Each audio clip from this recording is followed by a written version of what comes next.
a hell of a show. And man, you won't believe that roar when the boys find the checkerboard. The big orange is back, it's a fact. Volunteers, where you at? Get loud, staying proud, send a message to the crowd. Y'all better get used to the fact the big orange is back. Big orange is back. Got Rocky Top rocking all across the land, and we sing it with the pride of the Southland Band. Hello and welcome to the Vawls Deep Podcast. Man, the Fairview Union gets the Vawl Daddy fired up. Does it get you fired up, Spank? Yeah, gets me fired up every time, baby. Big Orange is back, baby. We're back. Episode 2, baby. We balls deep in this, baby. Yeah, I don't think there's a better fitting song for us than that one. How you doing, Corbin? I'm doing all right. I made it back from Charlotte, North Carolina for the NASCAR race in one piece, so I guess I'm doing okay. You're alive. I'm alive. You keeping the females off of you, or? Trying to, I guess. All right, we have a big show today. The SEC spring meetings are currently going on in Destin, Florida. The main topic of concern is the new SEC scheduling format, which 3 set SEC opponents should Tennessee play each year. It's a big discussion right now. CBS released its top 10 stadium environments. Where did Neyland Stadium rank on their list? We're going to talk SEC quarterbacks. Hendon Hooker had some big words for Joe Milton. Talk Tennessee baseball, Lady Vols softball. We've got a lot to talk about. We're going to get Vols deep in you right here after these messages. Y'all ready? Let's go. Hey, what's up, y'all? It's the Vawl Daddy. I want to give a big shout out to the Fairview Union. Great musicians, local people. Chad's from my hometown. They were gracious enough to let us use their music for our podcast.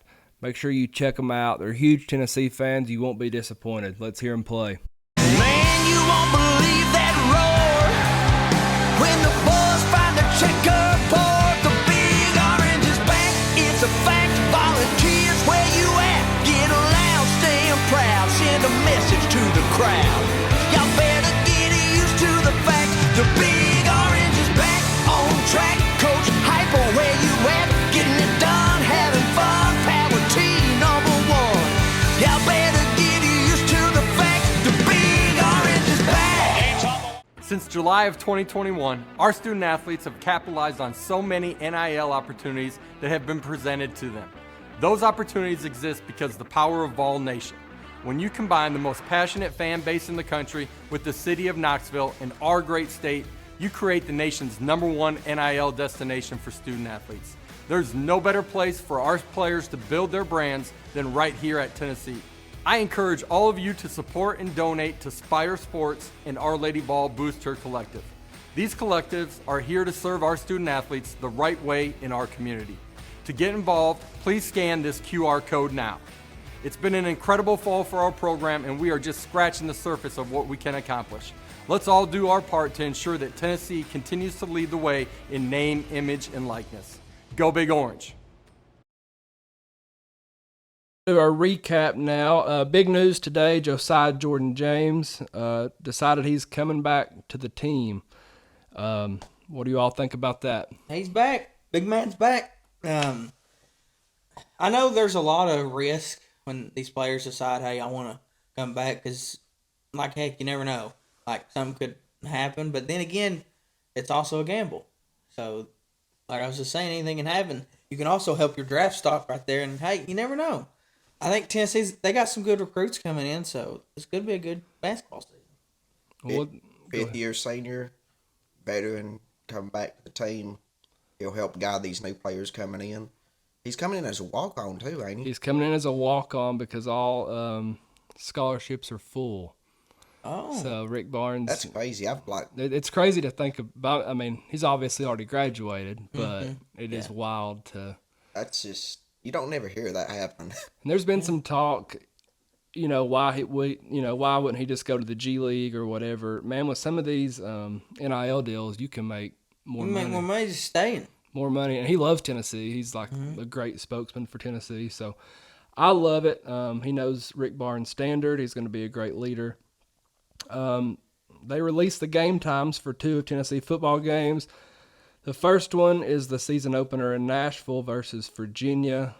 That's going to be a 12 o'clock kick. Oh.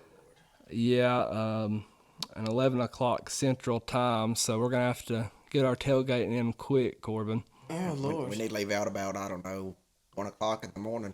Yeah, we're going to have to get started. Corbin be drunk by 3. Yeah, we're gonna have to get started real early, but at least we'll get to maybe go out, that night in Nashville and have some fun. They also released the Florida kick, and that's going to be 7 p.m. in the Swamp. I'm excited that we get a night game in the Swamp, but at the same time, that's a win. That's a win for Florida. It'll be rocking, I'm sure. That helps, man. Because, look, when them crazy Gators down there, you just like in Baton Rouge, you give them people time to drink, Right. It could be scary. But I do think Tennessee is going to take over that stadium. I really do.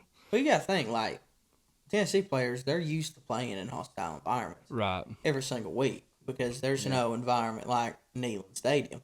Like, heck fire, these players been through everything. Goalposts being taken down, golf balls being thrown at them, mustard being thrown at them. Like, heck, ain't nothing little Gator can't do. Tennessee baseball has been assigned its place in the NCAA tournament. We have the Volunteer State versus the Carolinas. Tennessee plays Charlotte, while Clemson plays Lipscomb out of Nashville. Do you like Tennessee's seeding placement? And does it make you feel any better about Tennessee advancing in the tournament? I thought it was very weird. I was expecting it Indiana State. But that's kind of what was projected. That was just a shocker. Clemson is actually playing on all cylinders at the moment. They've won 11 of the past 15 games, I believe. It's going to be tough. This is going to be just tough for us. If we have to play Clemson, it's going to be tough. As for if we do beat Clemson, Auburn's region is next. Right. So. Yeah, I've read a lot of mixed reviews on this. Like you said, Clemson is on fire. I personally believe we're going to be just fine. Coach Vitello seemed pretty comfortable. I think we're in good shape. I really do think Tennessee is going to advance. Outfield is going to have to improve. Yeah. Our errors are first in the SEC last time I checked. So yeah, it's a whole turnaround from last year, and this is the first time we're not hosting. 2 years. Yeah, 2 years. So it's definitely going to be playing with our backs to the wall on this one. And Tennessee's not been very good on the road all year, probably except for the South Carolina series. Got to make smart pitching decisions too. Right. Random fact, Charlotte's outfielder, Cam Fisher, he's actually from Hardin Valley. Really? Yeah, and he also leads the country in home runs. So. I know Clemson probably, we'd rather be playing at home instead of Clemson, but at least we ain't playing at Kentucky. Because if you heard the whole thing going on down there in Kentucky right now. Okay, apparently this is what I've heard the hotel room. Yeah, something about the hotel. Apparently, they're having a country music fest down there, so all the players are having to travel, like an hour and 45 minutes from the hotel just to get to play because, I guess the Wildcats don't have their ducks in a row, don't have faith in their baseball team. They didn't plan out some hotel rooms in advance, but. Lady Vols softball, they're in Oklahoma City currently for their matchup against Alabama.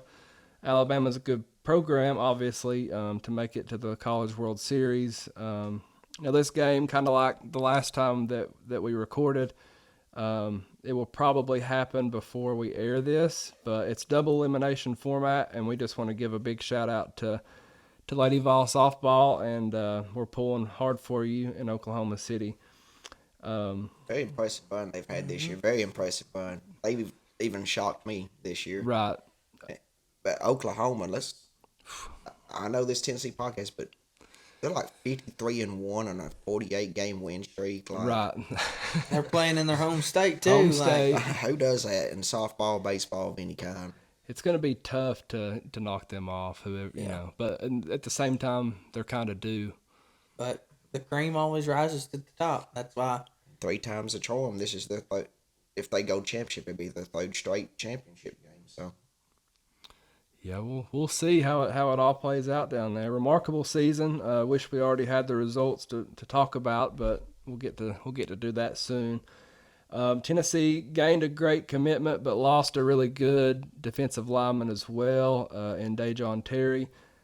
Let's start with the bad news. Dejon Terry hit the transfer portal, but it's not not normal circumstance. It's not that he wasn't getting playing time or anything. Just having some issues with his family, health issues to be exact. His mom and his sister having health issues. So I completely respect this decision from him. It's a grown man decision, and there's people bashing on Twitter, and they just need to kick rocks, in my opinion. I mean, that's about everybody on Twitter nowadays. Right? Yeah, They do, and it's like at the end of the day, these are early 20-something-year-old kids. Okay, I respect the man for making a decision like this when he could easily, left his family high and dry, but that shows the character of a guy that willing to give up, something he likes to help his family out. And it's mostly your keyboard warriors, the people that's never done anything in life, just sit back on a keyboard, thinks they know all the answers when they really don't know anything because they ain't accomplished anything in their pathetic life, that wants to bash these players for doing something. But that's just my hot take on it, but I respect the man for his decision. Right. Tennessee will miss him. I mean, he had 16 tackles, 3.5 tackles for loss, and 2 sacks last season. I get the portal pisses people off, and it does me too sometimes, but, It also helps. Yeah, it helps. We've seen that firsthand. It helps. Yeah, it helps. But this situation's totally different, and, we just want to wish him the best. Peyton Lewis committed to the Vawls over a huge official visit weekend. He actually done it in front of the recruits, which was very cool. ESPN has him as a number 2 running back in the class, 247, and on 3 have him as a number 3 running back in the class. This is a huge pickup for Tennessee. Big. Usually people with the first name Peyton do pretty well here in Knoxville, so I think he's got a good future ahead of him. I was watching some highlight videos of him. He's got one hell of a stiff arm. Yeah. And he is fast. Yeah. And he's not afraid to just keep going after contact.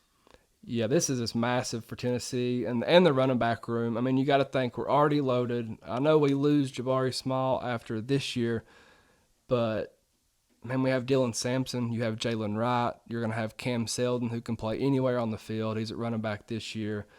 And then you've got Deshaun Bishop from Carnes, and he lit it up during the spring.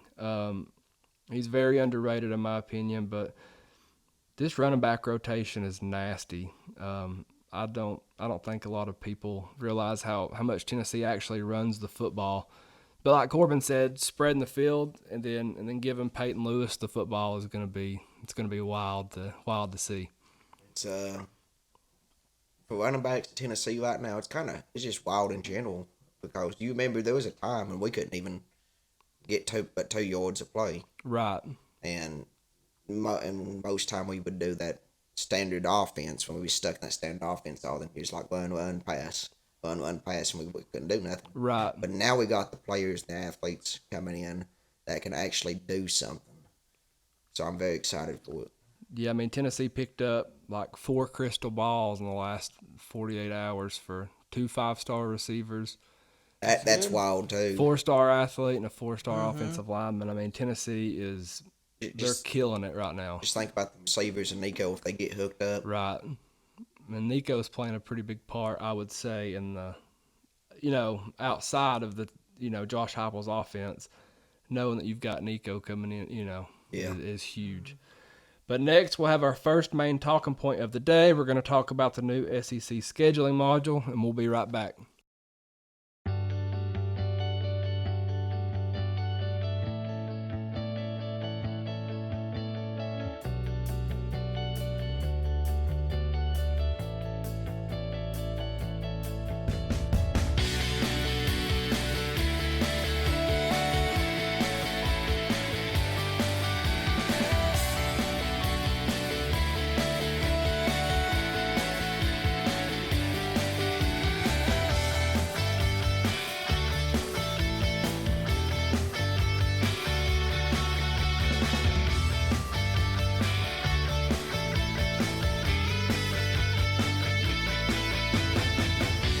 And we're back. We got our first talking point, sponsored by Big Orange Concrete Pumping. So the SEC spring meetings are going on in Desden. Basically, the SEC is going to move to a potential 9-game scheduling format. They may stay at 8, but it's going to be 9. They might stay for 8 for another year.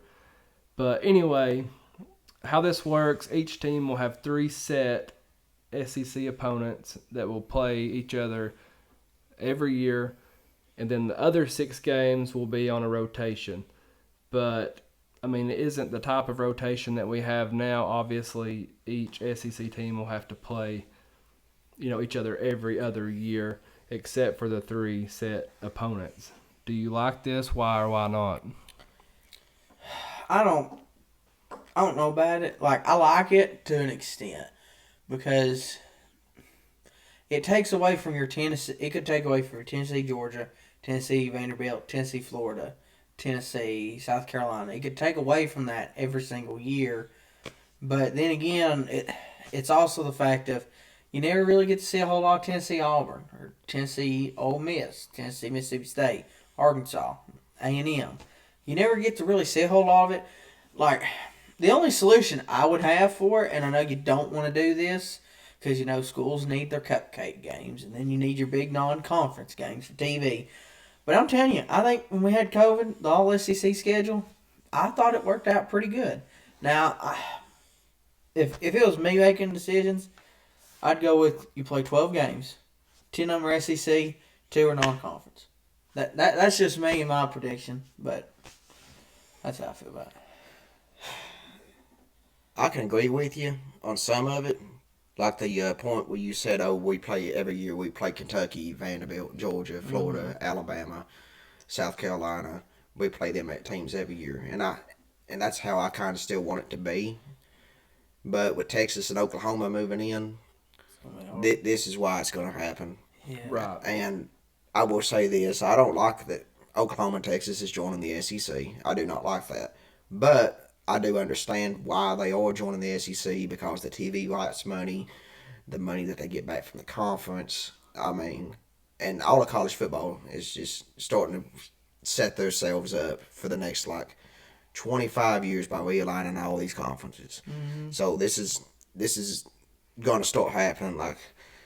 But the thing with the 3 teams, who's the 3 teams that we need to play every year? Yeah, we're going to get into that here in a second. Oh, yeah. Oh, yeah. Yeah, because that's the struggle right now. Yeah, that's the overall. I do like it. I mean, I hate to lose the rivals, but it's not like it's going to be years before we play them again. So in a way, let's say we miss Florida one year. In a way, it kind of adds that much more. Yeah, it adds that much. I'm not trying to go back on what I said, but you do got a good point. Whenever, and this is how it just is in life and everything, you take something away from somebody, whenever they get it back, it means more. Right. And I think that could intense the rivalry just a little bit. Because it's not like, we got bragging rights for a whole year. It's like, no, you got bragging rights for a whole nother 2, maybe 3 years. it also it makes us look stronger as a conference. It does. Because when we have to play more SEC games, even though it's one more, I mean, the Big Ten is the Big Ten. I mean, Ohio State, Michigan, they are powerhouses. I'll give them credit. But then they got to play Iowa, Illinois. Penn State's actually good. I'll give them credit. They're the powerhouse of the cupcakes. But Nebraska and all them cupcake teams, and when SEC, Tennessee's going to be over here playing one more SEC game, which means we have to play one more top-notch team in the nation. Mm-hmm. What I really do like about it, though, like we was talking about earlier, is when is the last time that Georgia's played Alabama in regular season? I mean, they're just skating by. It just, to me, it's just time for some of these other teams to get a dose of kind of what Tennessee's slate is every single year. I mean, nobody else has to play, Florida, Alabama, Georgia, year. And then, even Kentucky. Kentucky's most of the time solid. Then we've got a team out of the West as well. So one thing that does bother me about it, though, is that we beat each other up. I mean, look at Michigan's schedule. I mean, talk about a cakewalk. I mean, they don't play anybody. And then you've got Ohio State. Hell, I mean, they win the MAC championship by week 8 every year. I mean, that, like that's just it. That's who they play. But it just sucks that the SEC does beat each other up, and we don't stay fresh. And then the playoffs come, and we're getting a fresh Ohio State team or something like that. But with all that being said, Tennessee has a lot of rivalries: Alabama, Florida, Georgia, Kentucky. I mean, even Vandy. Even Vandy historically is a huge rivalry, and in recent years, South Carolina has become a huge rivalry. So, which 3 teams, does Tennessee need to play every year? Florida, of course. You got Florida, because that's our number 1 rival. I think, anyways. Alabama, 3rd Saturday in October. Last one, Kentucky. Really? Yeah, they're right above us. And we just got to beat Kentucky. You hear mine? And I think this one, it hits a little more to home. But I think we need Alabama. Because, look, as long as God is blessing this beautiful earth, Tennessee and Alabama, they're going to play each other and they're going to hate each other. agreed. Then Georgia. Because, to me, they're the best team right now, and they're going to be for a minute. And to be the man, you got to beat the man. And then last but not least, I'm going to go with Vanderbilt. Because, by God, we can win the SEC East. We can win the whole SEC. We can win the Natty. Every year, we need to say, without a shadow of a doubt, by God, we're the best team in the state. In my mind, initially, just not thinking it through, it was Alabama because you just don't fuck with the 3rd week of October. And then Florida, I think to a lot of people, it's more of a personal preference, not like a historic rivalry. I mean, we don't go back that far. It goes back to, 90, maybe? Yeah, and then my next would be Georgia. But like I said, initially, that's just my thoughts. But to me, the right answer, the traditional answer, the answer that kind of has the best mix of both rivals plus being smart with scheduling. A lot of people's probably going to disagree, but my first one would be Vanderbilt. I mean, this is Tennessee's oldest rival. I mean, General Nealon was hired to beat Vanderbilt. So that's one for me. I think the next is Kentucky. You bring back the damn beer barrel. Because we missed the beer barrel. If anyone knows where it's at, look, we'll even make a new one. We got connections. Yeah, we can make a new one. And then the third one, obviously, is going to be the third week of October when Tennessee and Alabama square off. And I would love, this is right up your alley, Spanky. Mm-hmm. I would love to see the old school home and home jerseys. That's right. Tennessee, Alabama. The That's red right. That's on right. the orange. See, look, and that's the thing I want to talk about. I think this needs to be a rule in the rule book every single year that one team does this a game. One team wears their orange or their color, another team wears their color. I don't like white jerseys. I don't. Like a couple years ago when I think it was Florida, Georgia, they would do their rivalry. Florida wear blue, Georgia wear red. See, I like that stuff. It's old school. It is. Because back then they didn't have 29 different combinations. They just had a cloth and they had Granny Smith out back. So the number on the piece of cloth, they go out there and they played football. Okay, and that's old school. Yeah. They didn't even have a hat. All they had in the helmet was a knee pad and a hat. That's all they had. They duct taped the knee pad up in the hat so you don't hit nobody with your head. And boom. Just old school. And it's a clean look, too. Now, I've opened up a bag of worms, Corbin. Now, the Tennessee and Alabama thing, I don't know about it. Because I get it, it's old school. but to the eye of the viewer on television, orange and red don't mix really well. Let me tell you, a good But that was rivalry. that was before the HD. I know. I understand why you did, and I appreciate it. Let me tell you what would look really good if we did do this: orange and then the blue, like Tennessee and then Florida, Kentucky. yeah. Kentucky, yeah. Florida, Kentucky, yeah. Yeah, that would look good. I mean, Or Vanderbilt. Let them wear black or whatever they want to wear. I don't. black, yeah. They need a gold. Yeah, they do. But you got to win to get gold too. So. I genuinely feel sorry for the football purist out there. I really do. I'm a purist to a certain point. I'm kind of a hybrid, I guess. But, man, they have to be furious right now. Oh, yeah. They got to. I'm telling you, they're sitting on their stumps and they're cussing at. They're about as upset as a midget with a yo-yo. Like, they're just all fired up about it. Yeah, it's going to be weird, man. I mean, possibly no Tennessee, Florida every year. I mean, even games like Georgia, Auburn. Who knows what the SEC will decide, but what you should decide on, though, is using Big Orange Concrete Pumping for your next concrete project. Right. We'll be right back. Big Orange Concrete Pumping. They can accommodate any residential or commercial concrete project that you may have in mind. They have one of the biggest line pumps in the state. They take a lot of pride in their work, and they're waiting on your phone call today. Their number is 865-371-3367. Whether you're pumping noise and kneeling or pumping concrete, make sure you roll with the Big Orange. That's Big Orange Concrete Pumping, 865-371-3367. Megan's Cleaning Services is here to meet all of your home cleaning needs. From a basic clean to a deep clean, from a one-time clean to a bi-weekly clean. Megan's Cleaning Service is here for you. We provide residential, commercial, and rental cleanings for the best prices. Serving Knox, Anderson, Scott, Roane, and Morgan counties. Give me a like on my Facebook page. My phone number is 423-539-7266. Again, that's Megan's Cleaning Services at 423-539-7266. Thank you. All right, next we've got Start, Bench, Cut, presented by Maxed Out Gym.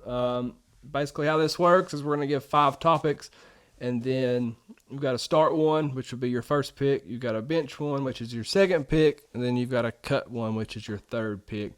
So the first topic we have is which Tennessee wide receiver will lead the team in reception yards for the Vols this season?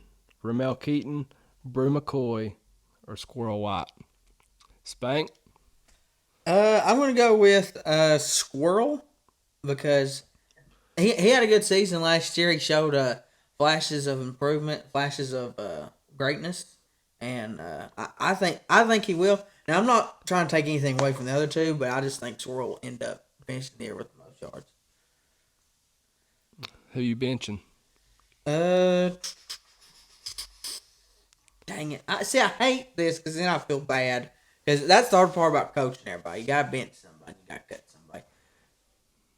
I'm going to go Ramel. I think he's a good, solid number 2. And then no offense to McCoy, but sorry, buddy. Corbin?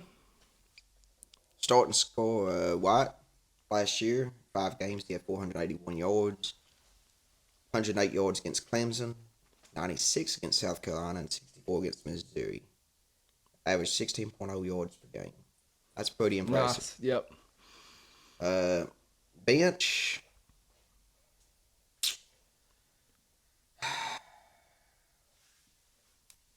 Brew McCoy, I think he's going to have a breakout year.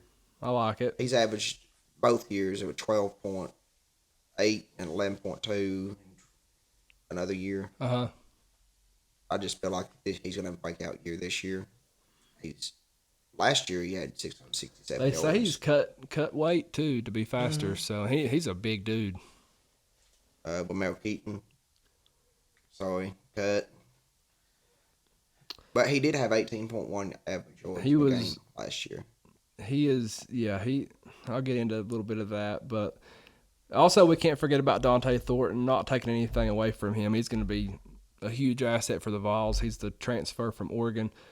But we've just not got to see him yet. So, didn't put him on the list. But I agree. Squirrel White, I'm starting him. Anyone in the slot for Josh Heupel's offense is going to put me in the slot, and I'm going to put up big numbers with Josh Heupel's offense. I'm going to bench Ramel Keaton, and man, everybody's sleeping on Ramel. He stepped up last year and replaced Tillman, and I don't think anybody makes that catch on the team, the diving catch against Florida, but Ramel Keaton. And the only reason I'm benching Ramel Keaton is because he's not going to be in the slot. And I'm going to have to cut Brew McCoy. No offense to Brew, I love him. But that's my order. We gotta do. Sorry. Got to do it. Okay, Spanky, don't get hungry on us now. You got moody on us last time. I did. I was very hungry. I'm sorry. Which tailgate food is the best? Hot dogs, hamburgers, or barbecue? Now look, I'm not a big barbecue guy. I'll go ahead and say it. I'm not. But you cannot go wrong. And see, I don't know why we can't have both. I don't. But I'm going to have to go with hamburgers. Little cheeseburgers. Or number one, little story on cheeseburgers, Corbin. See, I coach at Cofield. And Friday nights I help out the press box. And I have me a pregame ritual. I eat 3 cheeseburgers the course of a night. I'll eat one. What's McDonald's think about this? Well, I'm telling you. Sorry, Mickey D's, but you can't beat Cofield concession stand cheeseburgers. Oh, wow. Soundbite for Cole Vegas. Yeah. But right before we're about to go out and stretch, I'll get me a cheeseburger. Okay? So then... So do you go out on the field and like you're eating the cheeseburger? Yes, as I'm. So you're like preaching to the kids. Like, No, I have the burger while right you're before eating I get down there. Okay, It's a long walk. Gotcha. But then right after the kids make their way onto the field, as I'm going up press box, get me a cheeseburger. Okay, then after. Wait, let me rephrase that. They go stretching cheeseburger. Halftime cheeseburger. After the game, usually a cheeseburger or 2. Concession stand people, they done know. Have Spanky cheeseburger. So they just have Spanky wrote on the... Yeah, well, they done know. The only 2 games, only ate 2 games last year. Did not eat a cheeseburger for a game. And that was Gordonsville. That was Clay County. Both them games, Cofield lost. When I mean, I about cussed out some teenage girl at the concession stand at Clay County in the state semifinals. Because I knew what going into it. We needed a cheeseburger. Whole team knew it. I go up there. I'm like, I want a cheeseburger. Sorry, we don't have cheeseburgers. We just have barbecue. I about cussed it. I about lost it on this little girl. And she didn't even mean it. I went back and I told them, I was like, boys, I don't know. We're in trouble. We are in very trouble right now. But I wanted to go cheeseburgers 1, hot dogs number 2. Now, I swear to God. Now, look, I'll get into these discussions. Don't start banging the table. Hot dogs have to be made right. You got to grill your hot dogs. You got to have it a little bit burnt. Okay, don't you give me no boiled ass hot dogs because I won't take it. I might take it if I'm hungry, but I won't take it. Nasty. Okay, when you get a hot dog, put ketchup on it. You take the mustard, you throw the mustard over your back or onto the field. One of the 2. You don't use mustard. In the barbecue, I'm not a barbecue man. I like Lay's barbecue chips, but besides that, I'm not a big barbecue guy. Chef Boyar Spank on the Vawls Deep Cooking channel. Corbin? I'm going to have to start barbecue. I'm just saying. You can't beat no... If it's good barbecue, you can't beat it. I agree. Sandwiches, nachos. I mean, barbecue has no limits. We're talking barbecue. Why should the people trust you? Look at you. You skin and bones. They should trust me. We're talking barbecue chicken. You can barbecue ribs. Barbecue's, it's limitless. You're skin and bones, buddy. The people need to trust me. Look, I got a little bit of hefty on me. And they know I eat good. I drink a lot of beer and I know what's good when I'm Well, drinking. we can tell on that one, buddy. All right. What are you benching, Corbin? I'm going to bench the... hamburger, benching the hamburger, but you gotta have double cheese, double tomato, double lettuce. You got double everything up on that thing. But I hate to do it, but you gotta cut the hot dog. But I will say this: if I'm ever like way too many beers in, Ain't nothing like a hot dog with mayonnaise on it. See, that's disgusting. Shoo. That's disgusting. If you ever see me eating a hot dog with mayonnaise, it's probably a time Call law. Call somebody. You put noticed me he to said bed. when he's drunk, so he's really not tasting what he's putting. No, he don't know what he's putting in his mouth. He's not. Yeah. Corbin, like, come on, man. All right, That's worse than a hamburger or something with pickles on it. I remember last year, me and Luke was tailgating, and he looked at me and said, "What the heck are you eating?" And I was sitting there eating a hot dog with mayonnaise on it. And I was like, I probably need to quit drinking. My Lord. I'm going to start barbecue as well. I'm going to bench the hot dog just over the ease. It's just so easy to just grab a hot dog and eat it tailgating. It's so easy to grab a hamburger. No, you got to put all this stuff on it, and then it's dripping on your shirt. The hot dog drips. I've had dripping hot dogs. Well, I mean, you can make it drip, but more than likely the buns squished together. It's a whole thing. Like when I can just go up there and just grab a damn hot dog, and I'm cutting the hamburger. Dog, so much work. You can eat a hot dog cold. Yes, you can. I've ate plenty of cold. And look, I like hot dogs. Neyland Stadium has some of the best hot dogs around. Everything in love Neyland them. Stadium. You might is want the to lower your best. price, Danny White, on a hot dog, but brother, it's a good hot dog. You're and buying a it, good ain't you? water. You're buying it. I am buying it. We're pissed off going that contestant stand line and be like, I don't want to pay for this dang thing. But you know what I do? I get it anyway because I'm a trooper. Now, after the ball game, I'll go buy a contestant stand food like, got any extra hot dogs? And then they used to help brother out. That's the trick right there. Yeah. All right, next topic. According to Sports Illustrated, the top 3 teams in the country are number 1, Ohio State, number 2, Alabama, and number 3, Georgia. Whether you like this order or not, what is the correct order of these 3? I'm sorry, but Sports Illustrated, I don't know what you do all day. I don't know if you put your hands in your pockets or you write articles. They made fun of my Josh Heupel tattoo, by the way. So they can go kick rock. Yep. All they're doing right there is they're just trying to create controversy. Somebody talks about them. No, it's probably what a slap in the face to Georgia, though. It really is because, and what really gets me is I get it. Georgia lost a bunch, but it's Georgia. It's part of the Nick Saban, Kirby Smart tree. You don't rebuild, you freaking reload. Okay, what's Ohio State done? Yeah, okay, I get it. They gave Georgia a close game last year, but they cakewalk through everything else every single year. The media, and I get it. We're a part of the media now too with the Vawls Deep and Vawl Daddy and the Spank and the Corb here. But it's the media always wants to help out Ohio State, Michigan, and Notre Dame. Notre Dame, yeah. It does never seem to fail. Notre Dame's the worst one out of everybody. I just don't understand. To me, it's Ohio State. Ohio State is the worst one out of everybody. I can't stand the color scarlet. I can't stand the silver. Can't stand the pot leaves on their helmet. I can't stand anything about them. But they did, or they should have beat Georgia. If cans, butts were merry and nuts, we'd all have a Merry Christmas. I think that's how that saying goes. But Missouri should have too, but with that being said, who you starting, who you benching, who you cutting? see, I think you win the Natty. To be the man, you got to beat the man. I've said it on here multiple times. I believe it. It'll be on my tombstone the day I die. You win the Natty, you're number 1. I don't care. I don't care. You start the season number 1 because you are the man. Number 2, I'm going to go with Alabama. You know why? Because screw Ohio State. Corbin? Enough said.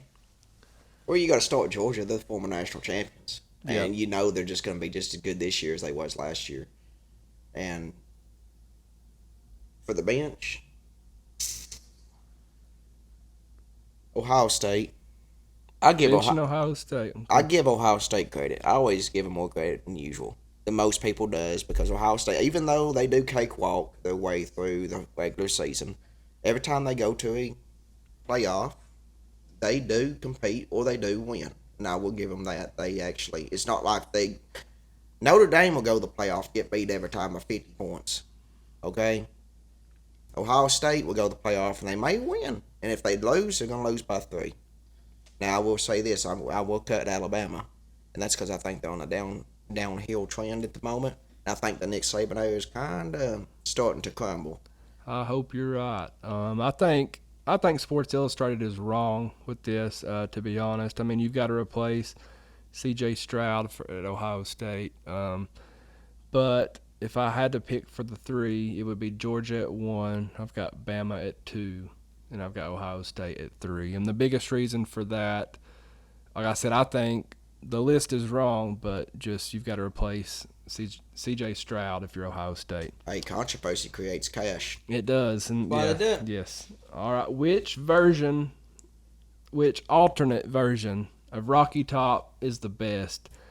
Dolly Parton, Conway Twitty, or Charlie Daniels? I love Charlie Daniels. I do. And I love Miss Dolly. But there is no other Rocky Top. I wish the boys ran out to Conway Twitty. Conway Twitty is a gift sent down from God. He's the best friend a song ever had. To the women especially. Oh, yeah. He was the women's pet, the men's regret. Then he died, then you took it over. I did. Conway Twitty's the man. You can't beat it. And you hear that voice and you just know that's Conway Twitty. Number 2 is, in my opinion, she is Miss Tennessee. I don't know why they give out that award every year to somebody. No. It's if we was to switch over our government system, had to elect a queen of Tennessee, Dolly Parton. Okay. She's our fearless leader through this state. Hey, how many people got an amusement park named after them? How many people send books home to the little babies all across this country? That Dolly Parton. And look, and I get it. She gets a little excited on stage with her alternate version. That's what we're talking about here. But hey, it's Dolly. She's got every right to do it. Now, this pains me because there's not a musician out there who has bled more orange and white than Charlie freaking Daniels. But Charlie, I hate to do it, but Charlie's the cut. I hate to do it. Charlie's getting cut. Corbin? I'm starting Charlie. I love Charlie. I love it. Charlie Daniels. Like, if you know me, you know I love Charlie Daniels. I love Conway. Hello, darling. Gonna bench Dolly. Putting You're gonna cut the best friend a song ever had. he didn't make the list. You know, Conway Twitty wrote a song. You need a man with a slow hand. Corbin, you about to catch a fast hand. Disrespect Conway Twitty one more time. But All right, I'm gonna start because you cannot ever not start Dolly Parton. Love the version. I'm gonna bench Charlie Daniels. you gotta be kidding me. The live Iraq version with all the troops, and he's asking, we got any Florida fans here? We got any Georgia fans here, etc. And then he says, well, you ain't gonna like this because Tennessee Vols, have this played every time they make a touchdown.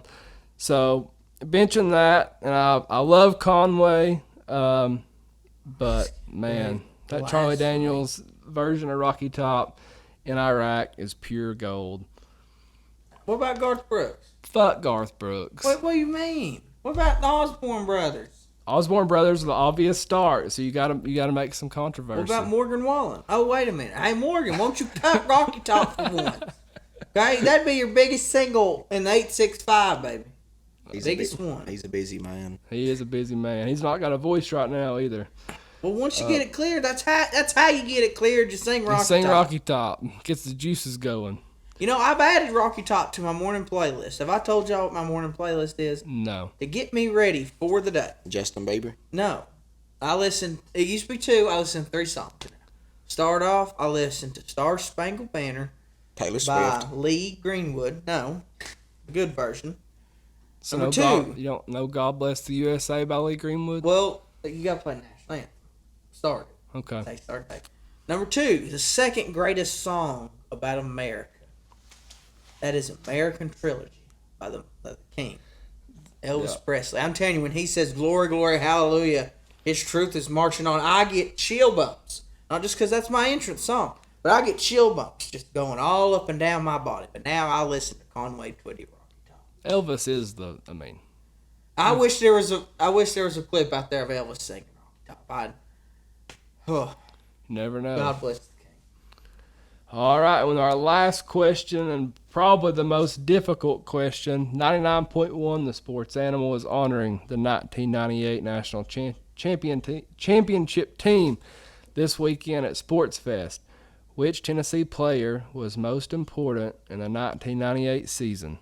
T. Martin, Al Wilson, or Peerless Price? I'm going to go with Al Wilson.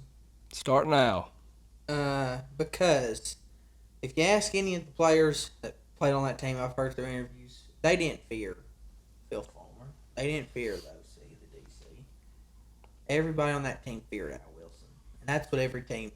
Like, you can have your star players and everything, and that's great.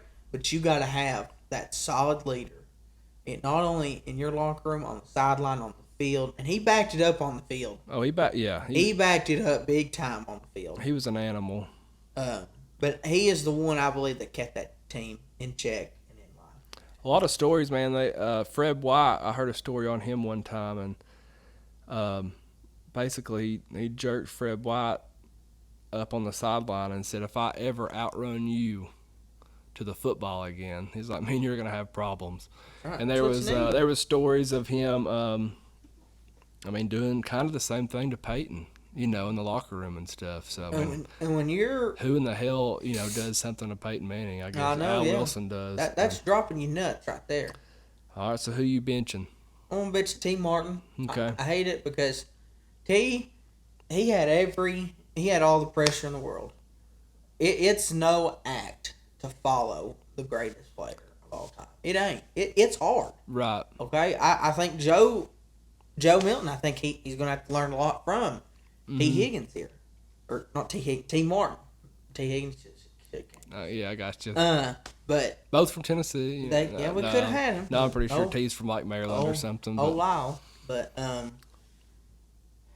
it is hard to have to play after a legend because then you make all these comparisons and everything. And I think he performed at the task. He got us to a natty. At the end of the day, that's all that matters to get to a natty. Then last but not least, Peerless Price. I get it. Hate to cut the man, but with the circumstances we are given by the Mr. Vawl Daddy who's making these questions, Peerless, you got to go. Calling me out like that. Corbin?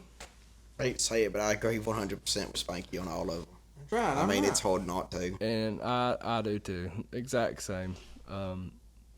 Al Wilson was the heart, the soul, the enforcer. He was a fucking man. He was, just a man amongst boys. T, same thing. A lot of people disrespect T to this day. A lot of people don't even know that T won the championship. Yeah, for us.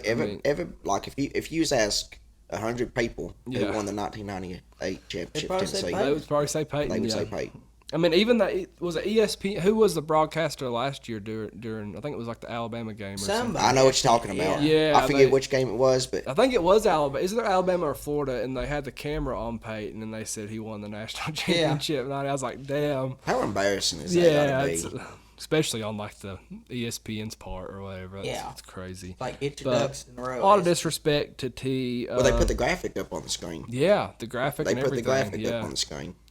But, I mean, T got it done, and nobody expected T to get it done. And I love Peyton, but T done what Peyton couldn't do.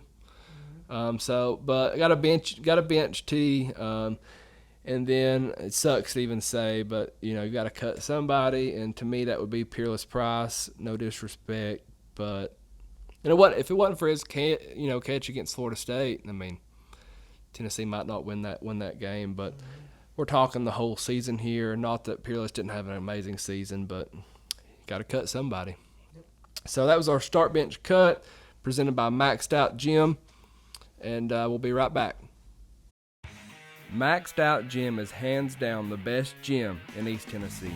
Located in Oak Ridge, locally owned and operated by Ryan Carson. Listen, this gym is not your normal big chain gym. 24/7 access, child care, nutrition plans, private training rooms, and their personal trainers are truly first class. We're not talking about John Doe across the street. who spent a few hours taking an online course and then printed his certificate. They offer the best classes in the area and even host big-time powerlifting competitions. For my power lifters, you have to experience the back room. There's no words to describe it, you just have to experience it. That's Maxed Out Gym. If you're having second thoughts about changing gyms, canceling that membership, going through the hassle, I know you've seen the picture of me and Coach Heupel together when I got to show him his face on my leg. Have you seen the thunder thighs on the Vawl Daddy? You don't get thighs like that by not going to Maxed Out Gym. It's time to throw away the Gold membership, throw away the Planet Fitness membership, throw away the National Fitness membership, and it's time to join Maxed Out Gym. Check them out on Facebook right now. Are you looking for a place to tailgate this season? Look no further than the Volunteer Club. Free food, free drinks, free games, and an open bar. Yes, I said open bar. Also, you're going to get things like watch parties, shirts, decals, koozies, exclusive video content, special events, meet and greets, etc. You absolutely cannot beat the Volunteer Club. For as little as $5, you can join today. Click on my QR code, screenshot my QR code, or message me for a direct link and come tailgate with the best of the best. Go Vols. And we're back. We've got our second talking points of the day presented by Trident Hydro Clean. CBS released its top 10 stadium environments. I'm going to go down the list and you tell me if you agree, disagree, and why. At number 10, CBS has the Rose Bowl. It's not an environment. They do it once a year. I'm confused. Do they mean USC or the Rose Bowl? I'm not sure. Because it's the same stadium, ain't it? I think it's got a new name to it, like the Coliseum. It's the Coliseum, and then Well, they got a LA Coliseum out there already. yeah, but I agree. It's just dumb. I guess they're literally just talking about the Rose Bowl game. The Pac-12's boring to me. Yeah. Like their whole the whole Pac-12 fan base just boring. Well, heck, do you blame them for being boring? They got stat till 10 o'clock at night. Watch their games. It's late. It's later than that sometimes. Spanky, it's like 7 o'clock there right now. I don't give a damn. All right, number 9, we've got Clemson. I can agree. I can agree. on the list. Clemson needs to be in the top 10 because, when they run down the hill, that's the most exciting. They touch a rock. Yeah, they touch the rock and they run down the hill. I've been told that from people that's been to Clemson Stadium, they said that it's so loud at sometimes that the stadium is shaking below their feet. I have been told by a couple people I know too as well that that's one of the best entrances that they've ever seen. Really? They said it's just cool. It's just cool. Yeah, I mean, I agree with this as well. Not a very big place, but, I mean, they do get rowdy and good fan base. Number 8, Texas A&M. Yes. I mean, the cowbell annoy the shit out of me. But then again, I kind of do love it. I mean, that whole environment there, I think, is pretty lit. With Texas A&M, I know they do, what is it, that midnight call, whatever, like midnight. Yeah, it's midnight yell or call. Or, They do yeah. something. I don't know why I can't just go to sleep. You're like halfway out of the camp right now. Like, you need to scoot over. Yeah, you need to. I'm just trying to be comfortable. There you go. But no, then they all start swaying side to side, and pretty cool. They got an I don't even know what an Aggie is. Anybody? I know what an Aggie is. I think it's like a dog. If somebody could put in the comments what the hell an Aggie is, I'm pretty sure it's a. Is it a dog? Well, they got like a bulldog, don't they? Oh, that's No, it's like a. no, That's that's Mississippi State. Yeah, it's like a. I don't know. It's some sort of long-haired dog. In the past, I would agree. I mean, the 12th man and all that is awesome, but last year, man, they kind of. I think they kind of fell out of the top 10. I mean, Yeah, did you see some of them pictures? Oh yeah, they had 12 men there. Yeah. Yeah. some of them, it'd be like halftime and like half the stadium's there. So Yeah, it looked like a Miami Hurricane game. Okay, at number 7, we've got Notre Dame. I cannot stand Notre Dame. If anybody wants to know anything about me in college football, I cannot stand Notre Dame for nothing. I just don't see what. I get it. It's the name, but here's my hot take on Notre Dame. they're not that special without Nick Rodney or the movie Rudy.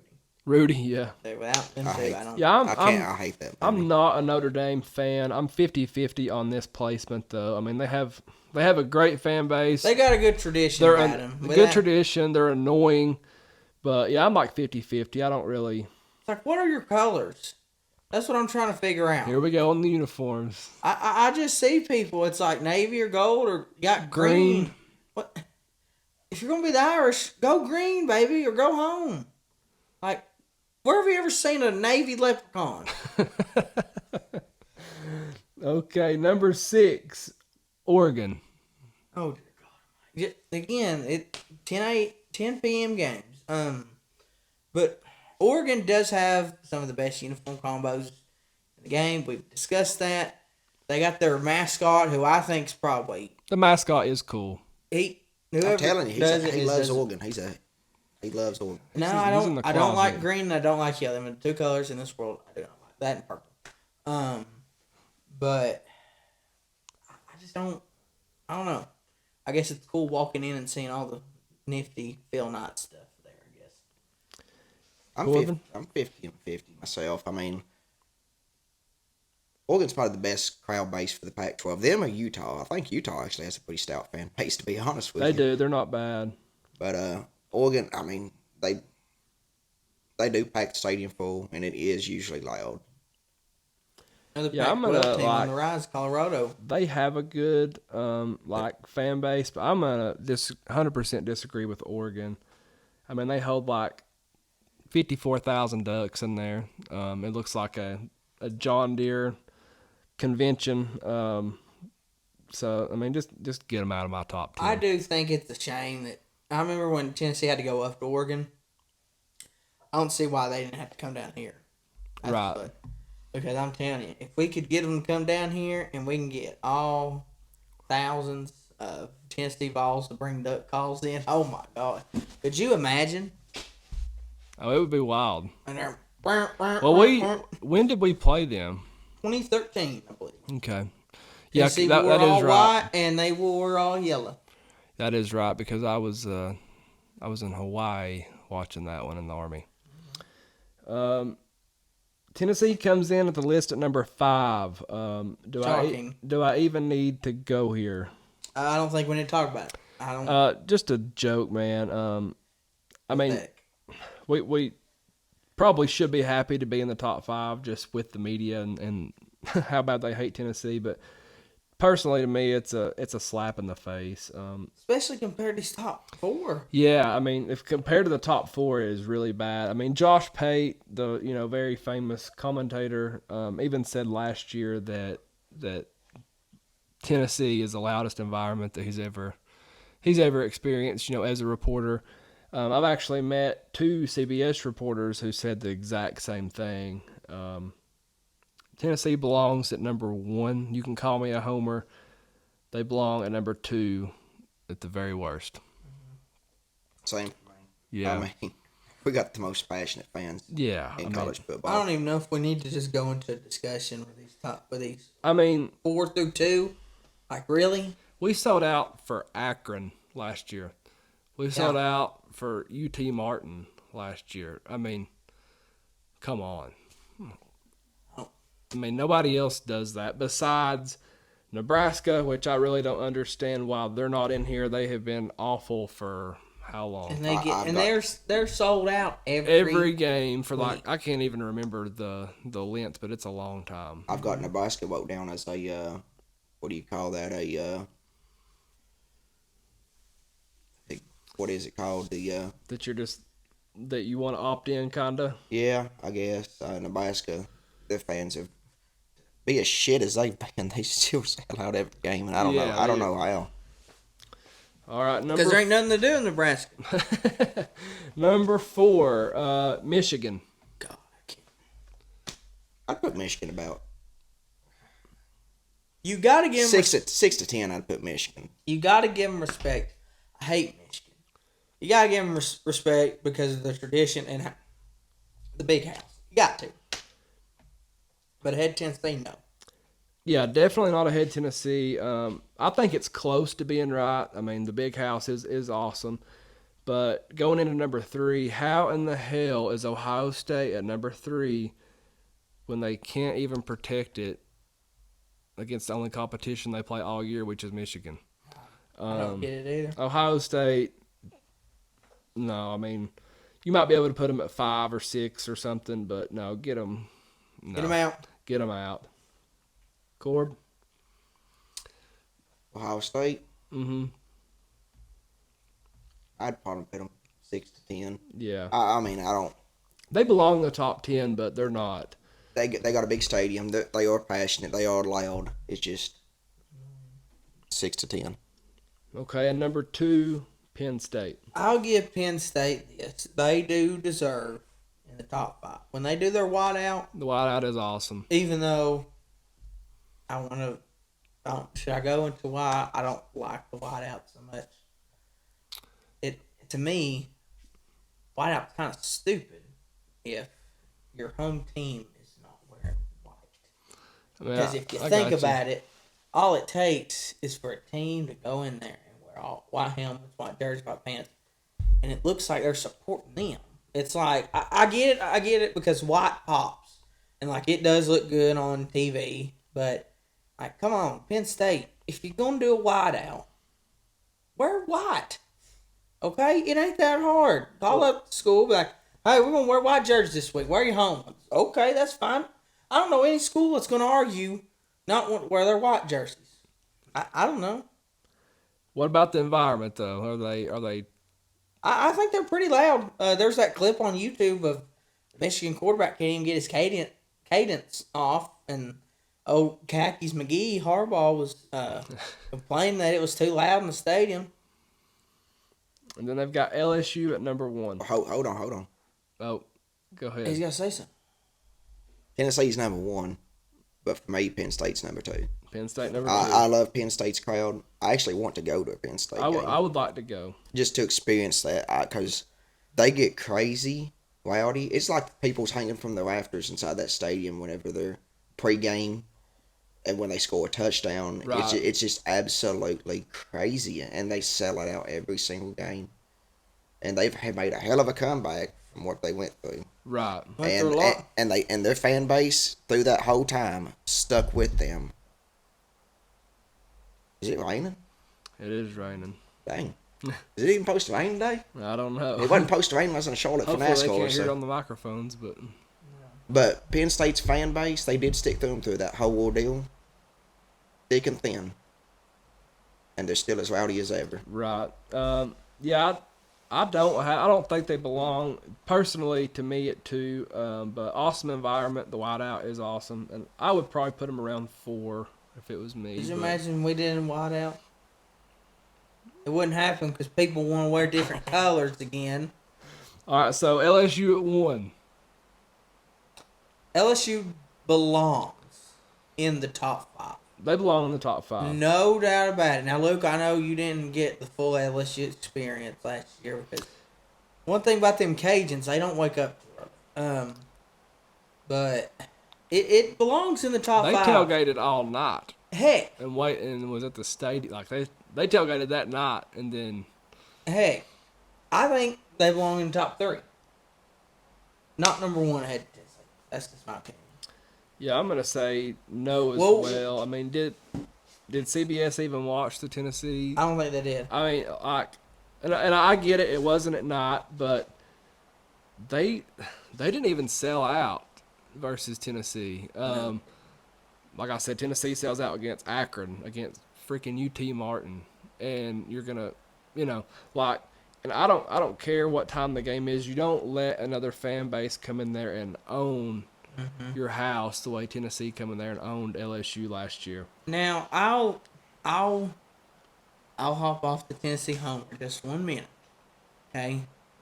When Tennessee is good, we are competitive. There's no other environment like it. Right. Now, through the Vawls, through No, the Mr. Clean, Lyle, he had a lot of he did. ups. He did. He had a bunch of bad too. I think the loudest I've heard it is 2015 Oklahoma. or Florida. 2016 Florida was really loud. But through the Lyles, the Mr. Cleans, and the Orange Britches, Neyland, there's a few times Neyland, it was just a big atmosphere. You know, the crowd really didn't take control as much as it does now. But when Tennessee is on fire, nothing else stops it. Corbin? Well, I already said Tennessee's number one. Okay. Of course. Where do you think LSU's 2, or where would you put LSU? LSU be top 5. Yeah. Death Valley. It's awesome stadium. But I will say this. I'm going to do this real quick. Kick the Rose Bowl out, top 10. Okay. Kick Notre Dame out, top 10. Okay. Kick Oregon out, top 10. Okay. I'm going to put 3 teams in the top 10. Virginia Tech. Okay. Exit light, enter not.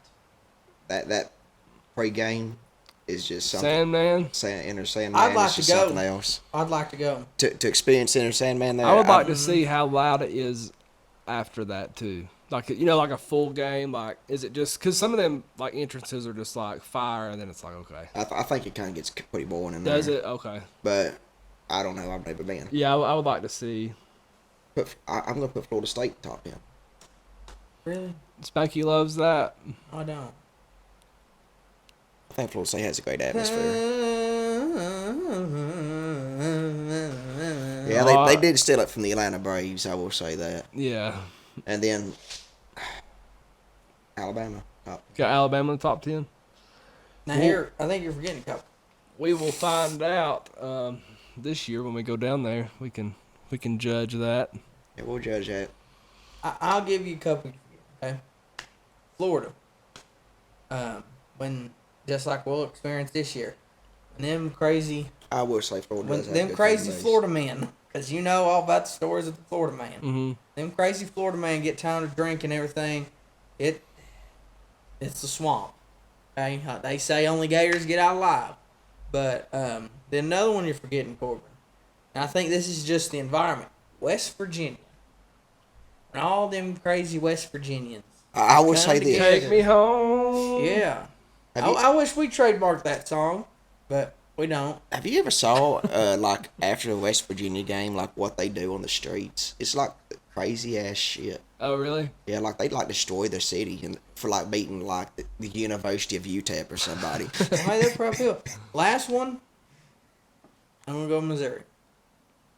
Oh, I'm kidding, everybody. I'm Man, kidding. I was like, Spanky I was is... about to say I'm I've been to kidding. Missouri Yeah. Stadium. I'm And kidding. Missouri I is, am gonna go with Mississippi State I will say Missouri. Mississippi State's cool. because them cowbells.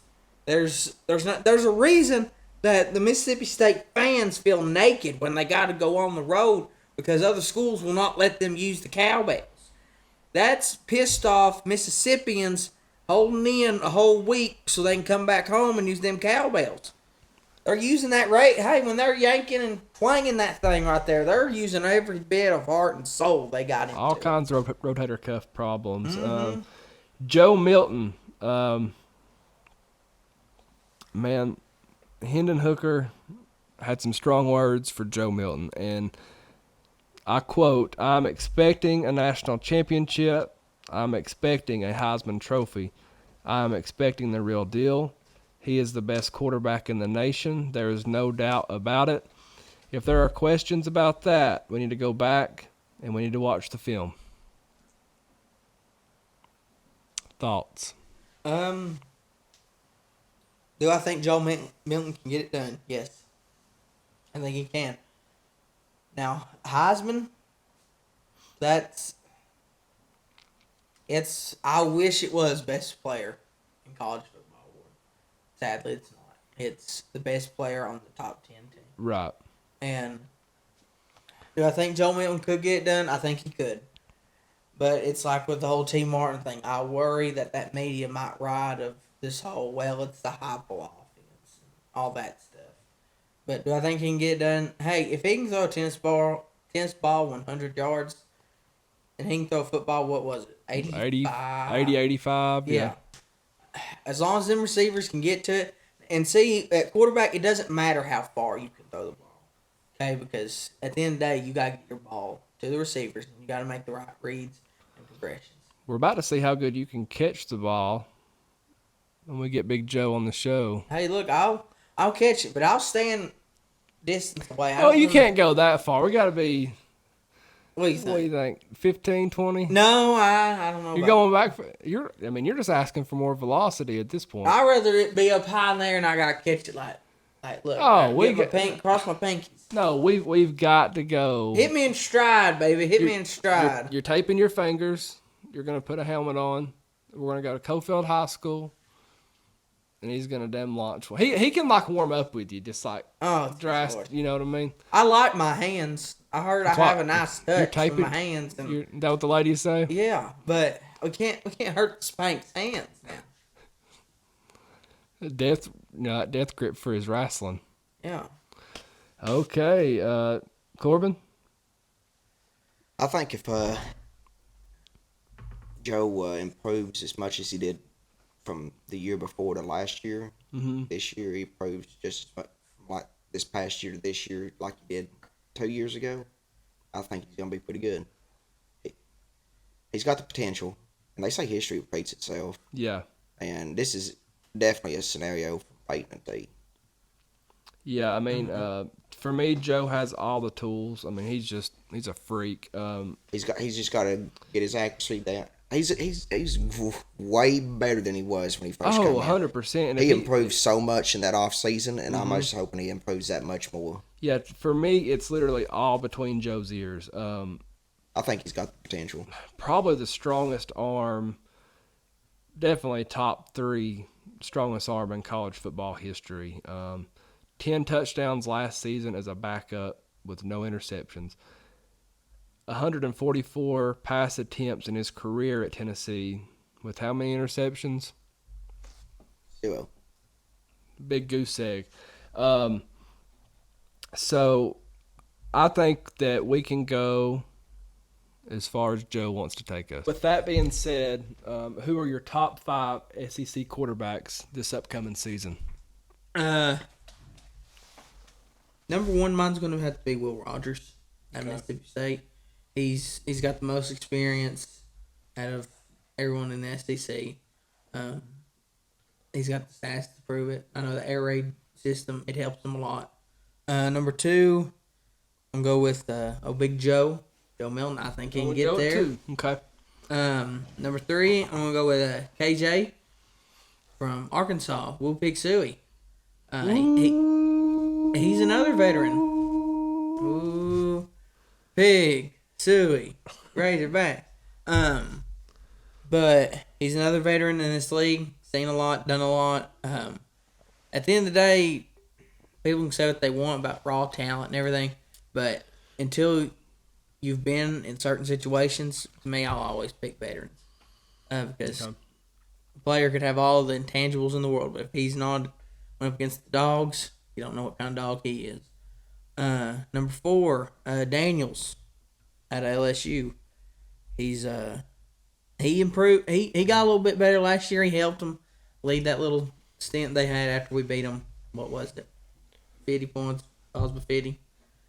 Then number 5. Can't even think of a 5th one. Oh, Spencer from South Carolina.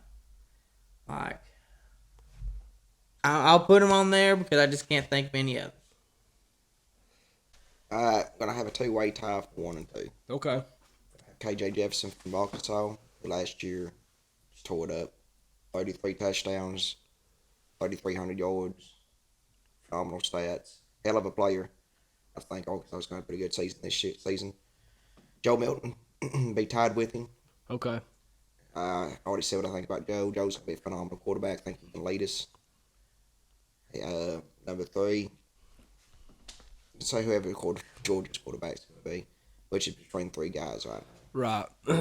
And listen, Georgia is going to be phenomenal this year. We already know that. It's not a secret. Georgia's going to come out and they're going to be phenomenal, compete for a championship. And whoever they have as quarterback is just going to be it's like they produced running backs. Right. I mean, yeah. And a kicker that played for like 10 years. Number 4, Jaden Daniels, LSU. He's really good. And number 5, Will Rogers, Mississippi State. Okay. Actually, But Will Rogers number 4. Okay. I think Mississippi State, after what happened with Mike Leach last year, I think they're gonna have that fire in them this year to come out, play good, play for Mike. Yeah, I agree with that. I think there's going to be a lot of passion and stuff from probably for the next 4 years or maybe 5, just for just his players, his recruits. I do think it's kind of sad about the whole Mike Leach thing. Yeah, Mike was awesome, man. I love Another Mike thing that Leach. is sad though, and I think college football the NCAA needs to change their ruling on a college football Hall of Fame, yeah. the winning percentage. Like he was going to get there.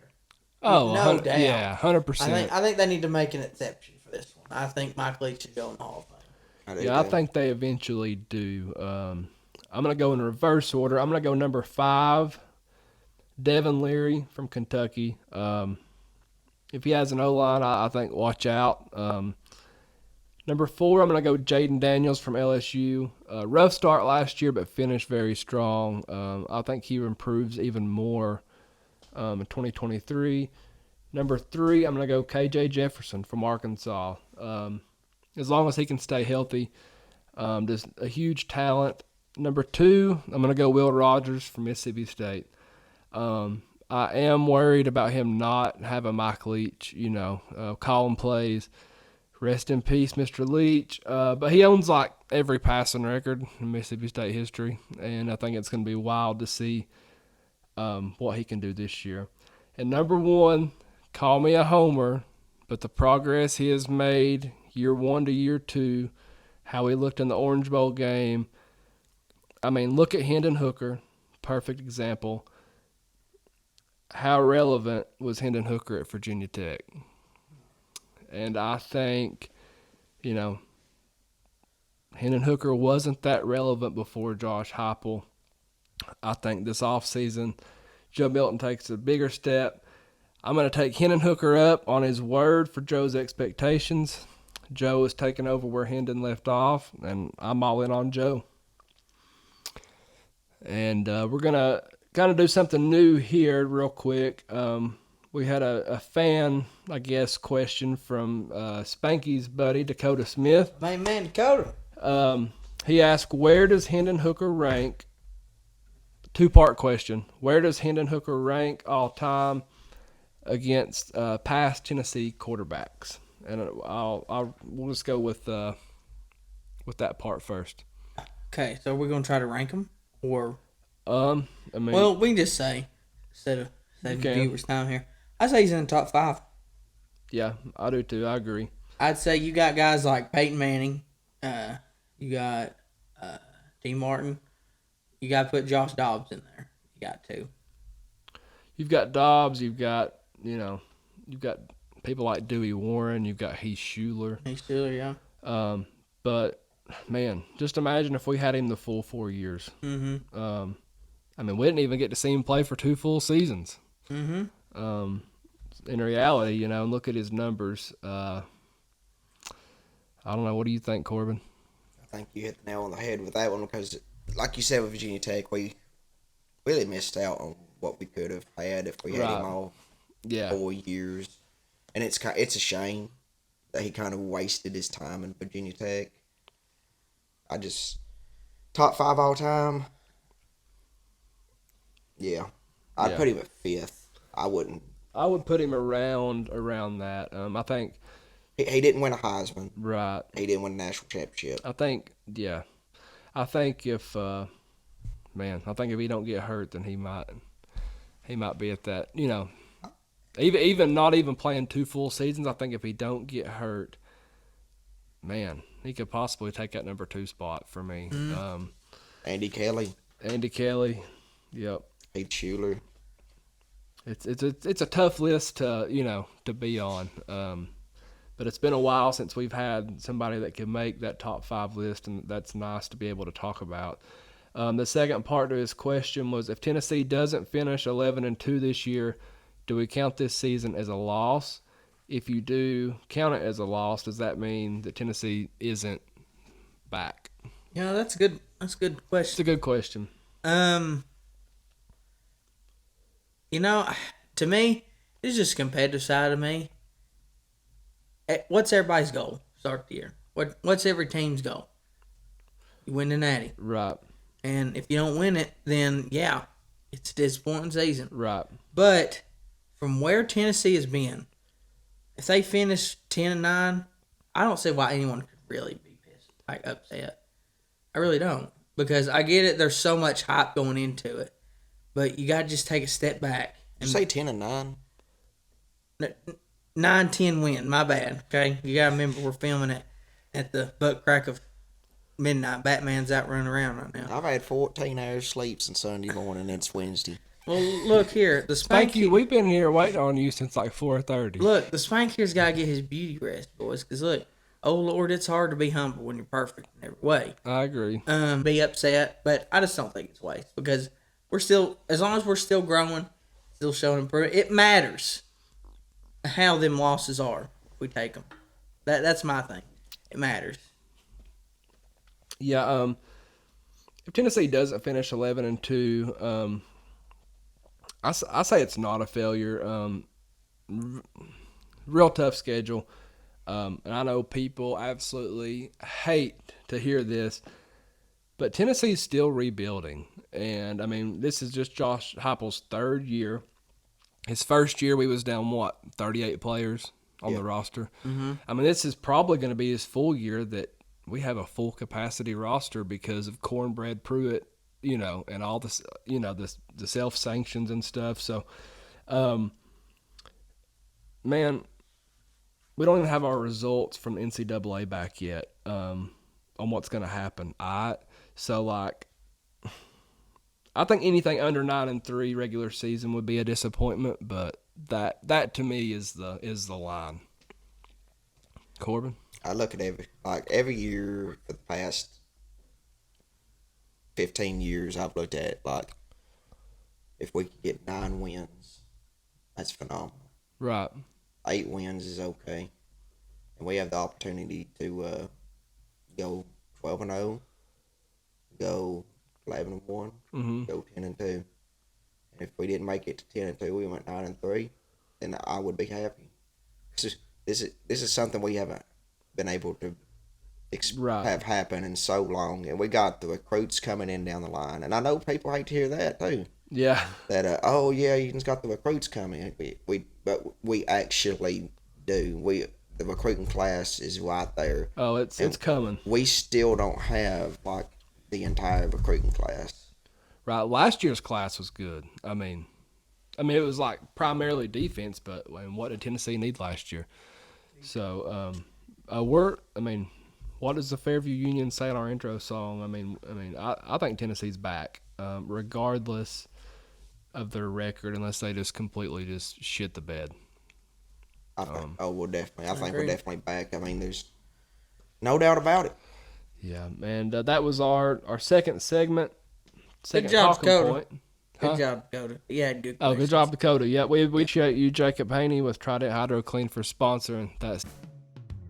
Trident Hydro Clean, your exterior home cleaning professionals, house, roof, driveway, concrete, gutters, and much more.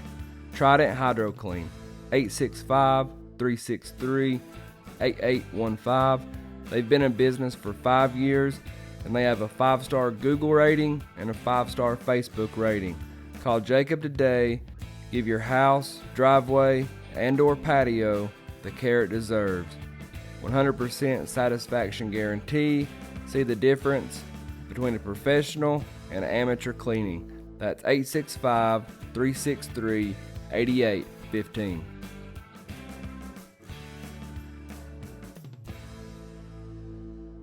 Next, we have the duel presented by Premier Excavation. The Spank and Corbin will battle it out over a few tough questions, and the winner not only gets bragging rights, and today they're not going to get any nice hardware. They're going to get a pretty Walmart belt to drag around with them while ours is getting made.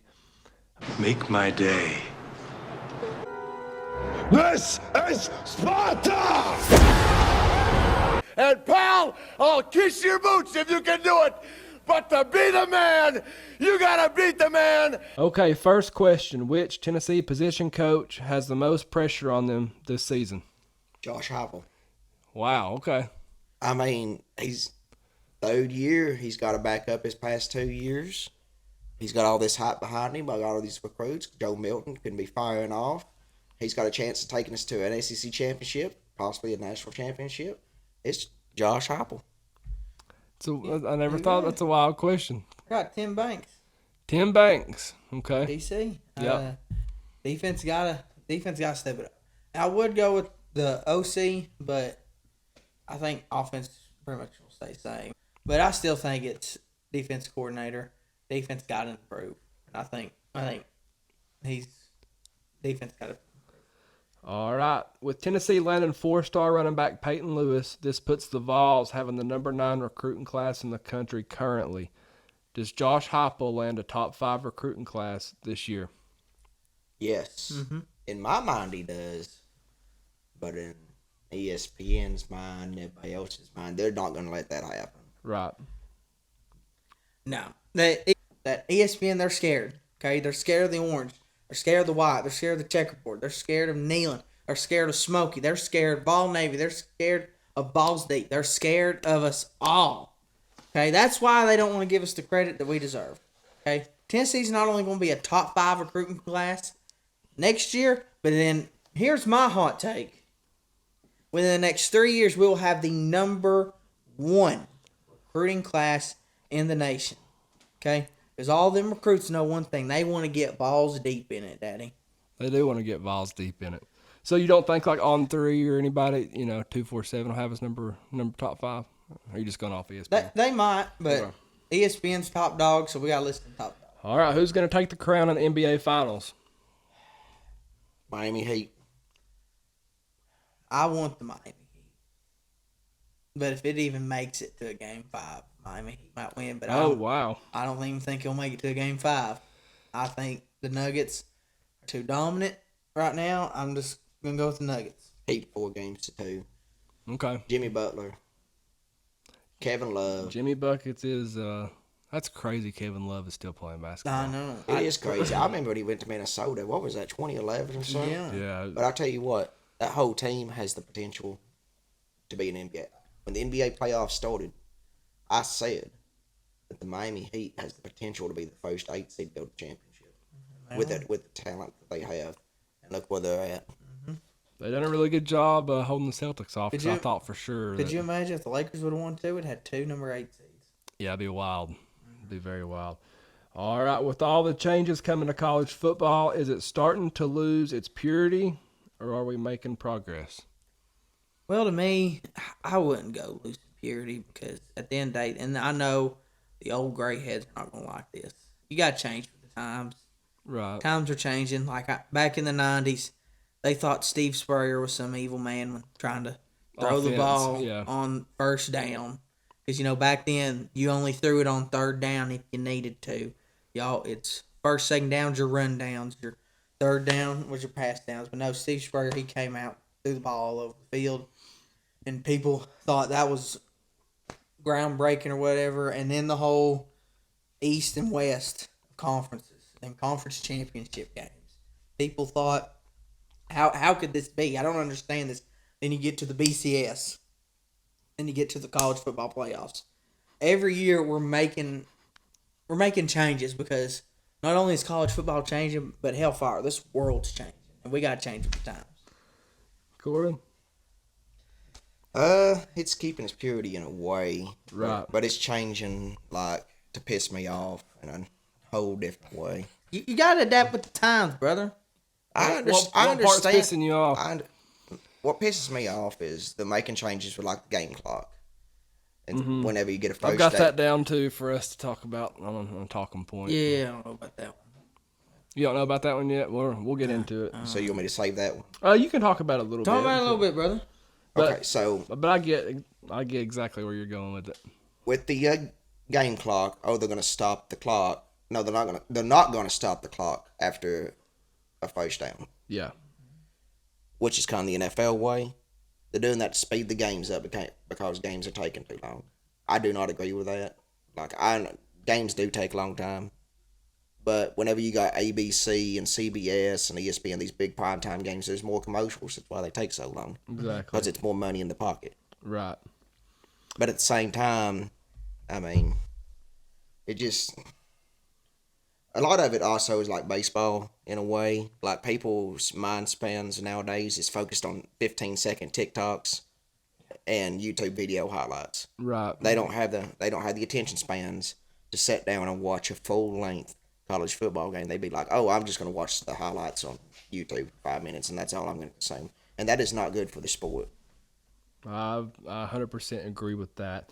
All right, last question. Which NASCAR driver will finish with a better career, Joey Logano or Kyle Busch? Kyle Busch.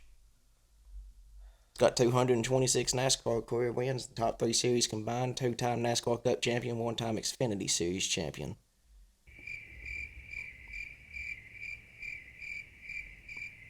We know how I feel about NASCAR, but I'm going with Joey Logano. Why are you going with Joe?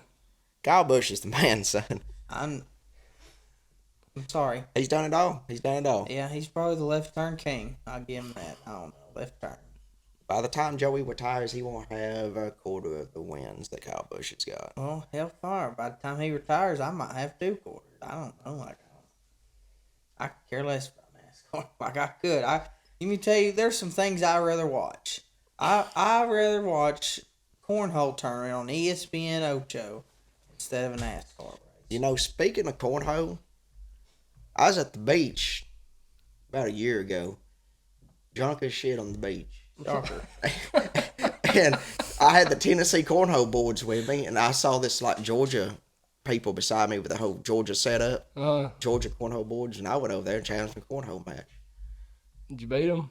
Well, they told me that I thought they was messing with me, like, oh, he's played in the cornhole tournament stuff on ESPN and stuff like that. So I played him. He beat me 21-0. Okay, probably. In about, I don't know, 2 minutes. Probably legit. And then I looked him up on YouTube, and there he was on ESPN. Oh hell! All right, I'm gonna have to give the belt to Mr. Corbin Rogers for You damn right.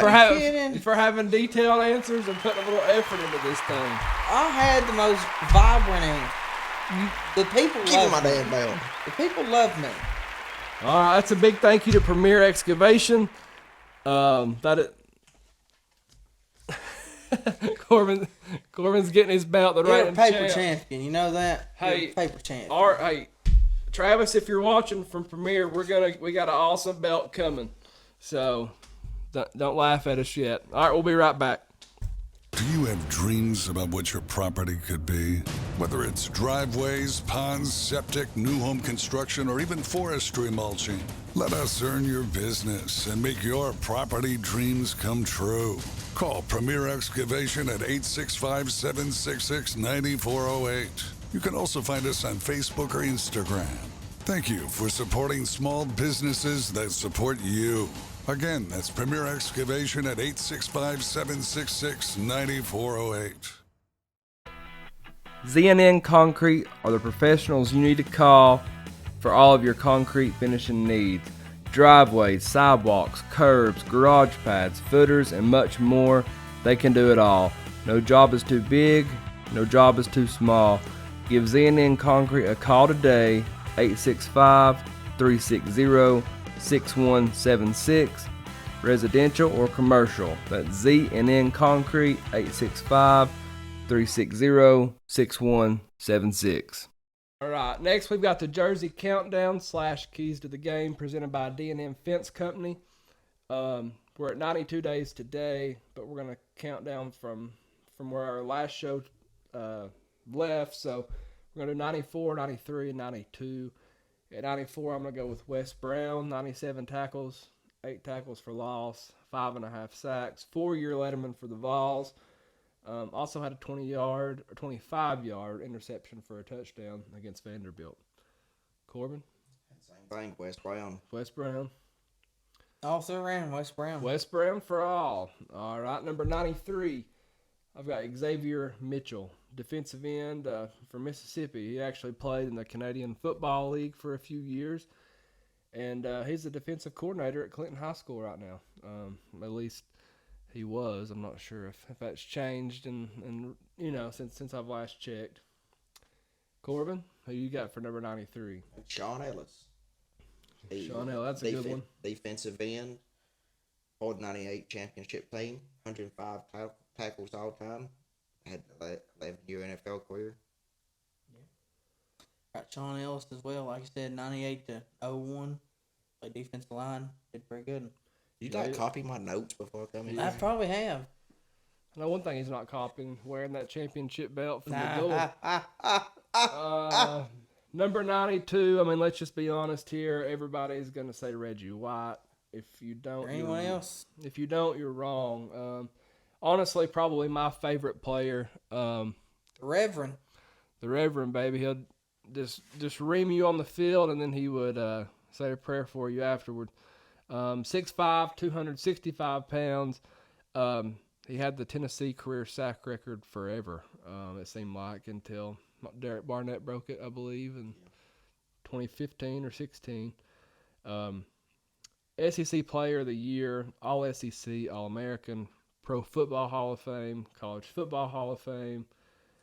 2-time NFL Defensive Player of the Year. Yep. 2000 NFL champion. Yeah, what wasn't that Super Bowl? He had like back-to-back sacks or something to help seal the deal on that win.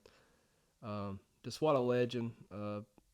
People talk a lot. I mean, especially in basketball, but football as well. Like, if a player from back then can be relevant right now, Reggie White there'll never be a time ever that Reggie White, wouldn't be able to play in the game today. Do y'all have anything else to add, or do we cover it all, you think? I think they're going to make a 30 for 30 on Reggie White. I believe it's in progress right now. I really hope so. ESPN actually does a good job. They do a really good job on 30 I don't for think there's 30s. enough Tennessee ones, but I've got that as a talking point coming up, another show as well. We're going to get in the questions here. What are Tennessee baseball's keys, to the NCAA tournament in North Carolina? got to hit, got to play defense.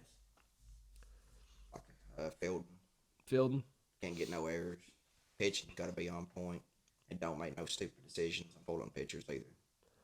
Yeah, I agree. And my biggest key for Tennessee is just to not get behind early. We struggle a lot when we're down. When we get down in the first or second inning, we can't let Fisher just bomb us and put 2 to 3 runs on the board early. Like I said earlier, I'm pretty sure that we lead the SEC in errors, so that goes back to fielding and that type stuff. Because errors, it's kind of like free throws in the NCAA, basketball tournament. They're going to get you beat.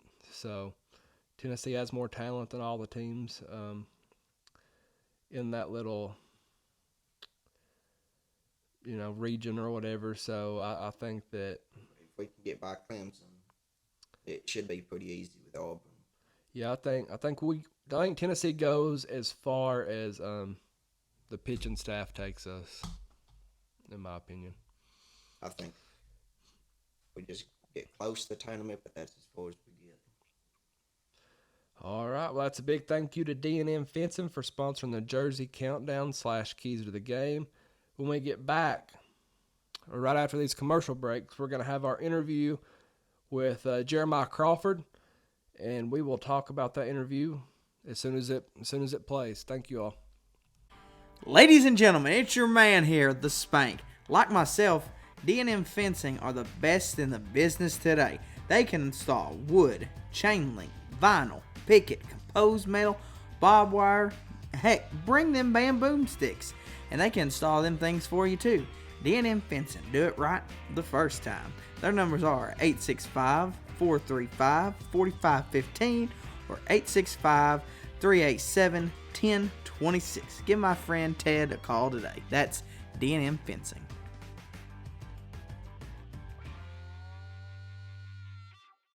Hey y'all, it's the Vawl Daddy. We're doing a huge giveaway for the season opener in Nashville versus Virginia.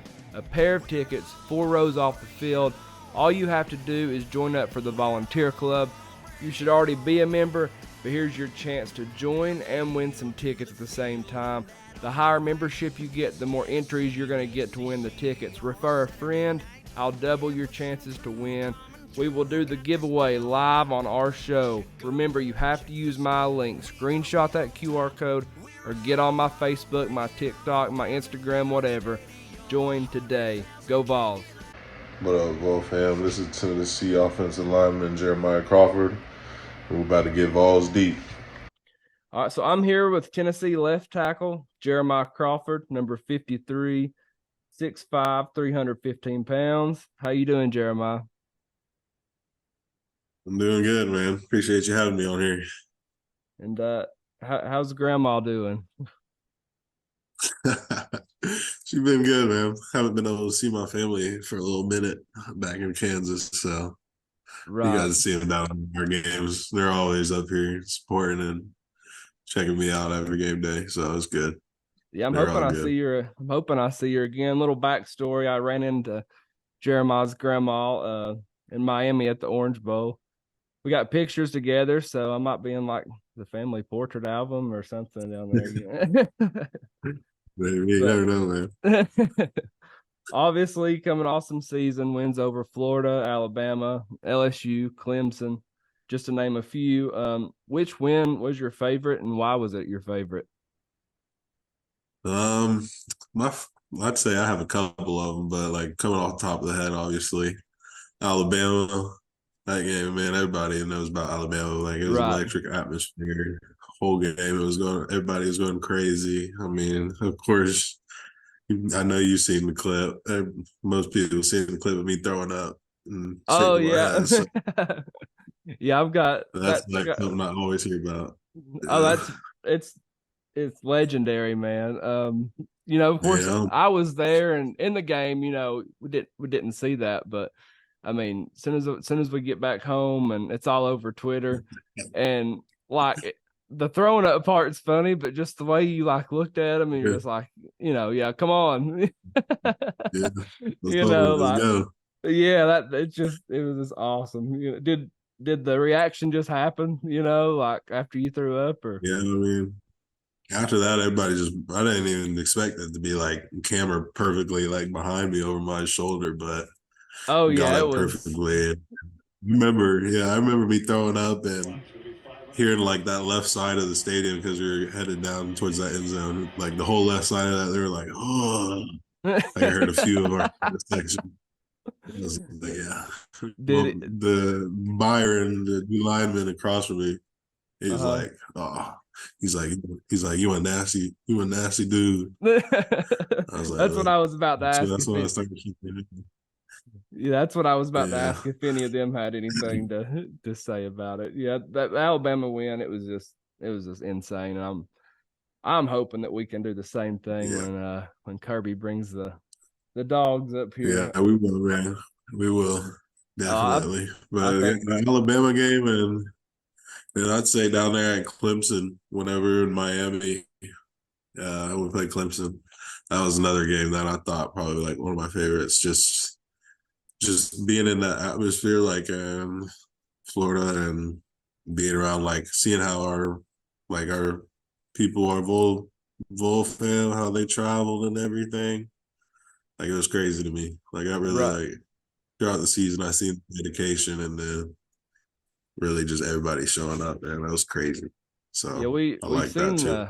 that was one of the things. Like obviously, we was going to see a lot of orange, but I mean, it was probably like 75-25, 80-20. As far as the right shade of orange. Yeah, that's what I'm saying. Every time the Vol fan comes through, they travel good. Like at LSU, I say that is another one that was my favorites. Like seeing us take over LSU. Right. Yeah, that was crazy. So yeah, that I was like awesome. that also. One of my favorites. Yeah, LSU. As soon as we walked in, of course, we got greeted by a few of them, but that's the first thing they said is talking about how well we traveled, and man, like even like when y'all ran out, there was some boos, but you couldn't even hear I mean, you could barely hear the intercom, Yeah. just everybody singing Rocky Top. And I mean, all the LSU people, of course, LSU, they're known for, supposed to have the most rowdy environment. And I mean, you all immediately just shut them up. So that was awesome. Well, no, man. That's something you Um, love to see. Oh yeah. Which Tennessee tradition would be your favorite? Like Rocky Top, the Vawl walk, running through the tee. Which one's your favorite? I'll say I love all the traditions here. It's like Yeah. not matched by any other school, and it's just crazy. But like my top tradition would probably be running through the tee, and then Okay. like Vol walk close second right there. So like running through the tee, I remember just like every time I run through the tee, I think of back when I was at like junior college or high school football, just like how far I came really. Right. So like it's 100,000 people in Neyland, and like I don't know, not too long ago, a few years ago, I was like at BG Stadium in El Dorado, Kansas. Like nobody knows where that is, and Right. That's probably Butler, like right? 200 people max. Yeah, Butler. So it's Yeah. probably like 200 people max, and like it kind of just reminds me running through the tee, like how far I came and like how much this stuff has changed for me. So that's Right. like a surreal moment to me. Yeah, them And then like the stories Vol are walk, yeah. them stories are awesome. Just I mean, obviously you're good enough to play at this level, but like I learned a while back, it's all kind of about opportunity. And Yeah, definitely. I just think it's awesome I mean, you were, a top junior college prospect, but yeah, it's just Yeah, awesome to, see you kind of transition through everything. 100%, man. Do the I'd fans, say that other one. uh, Say it again. Yeah. go ahead. I was gonna talk about the Vol walk. Okay. Like that, we used to have like this little miniature version of that basically when I was at junior college. Uh-huh. So it'd be like the Grizzly Walk is what we called it. Okay. So we'd have like I don't know, probably be like 100 fans standing out like on a little sidewalk, and we'd all Right. just walking through the sidewalk, giving high fives.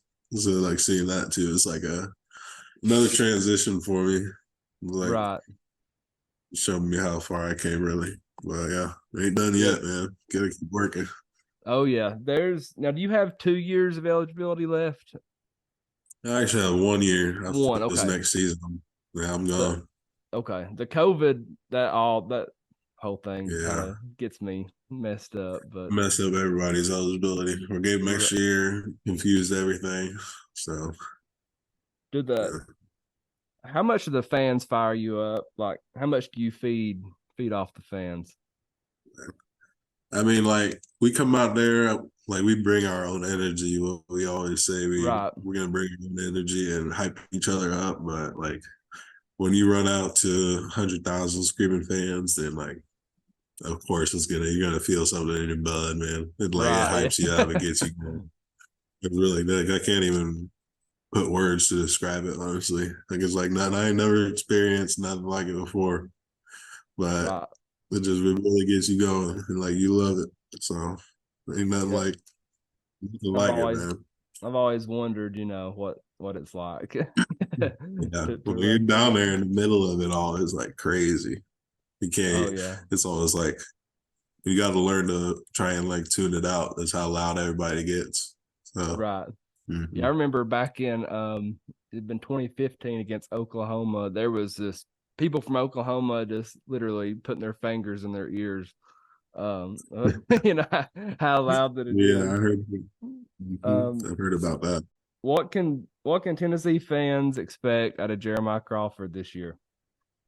Man, I'm telling you, this year Tennessee fans can expect me to come here and work my ass off like I've been doing. They're gonna expect a great offense and a great defense. Like all the boys, we've been putting in work. We've been getting better, and you can tell like it's just a mindset that we all have towards getting better and like one specific goal.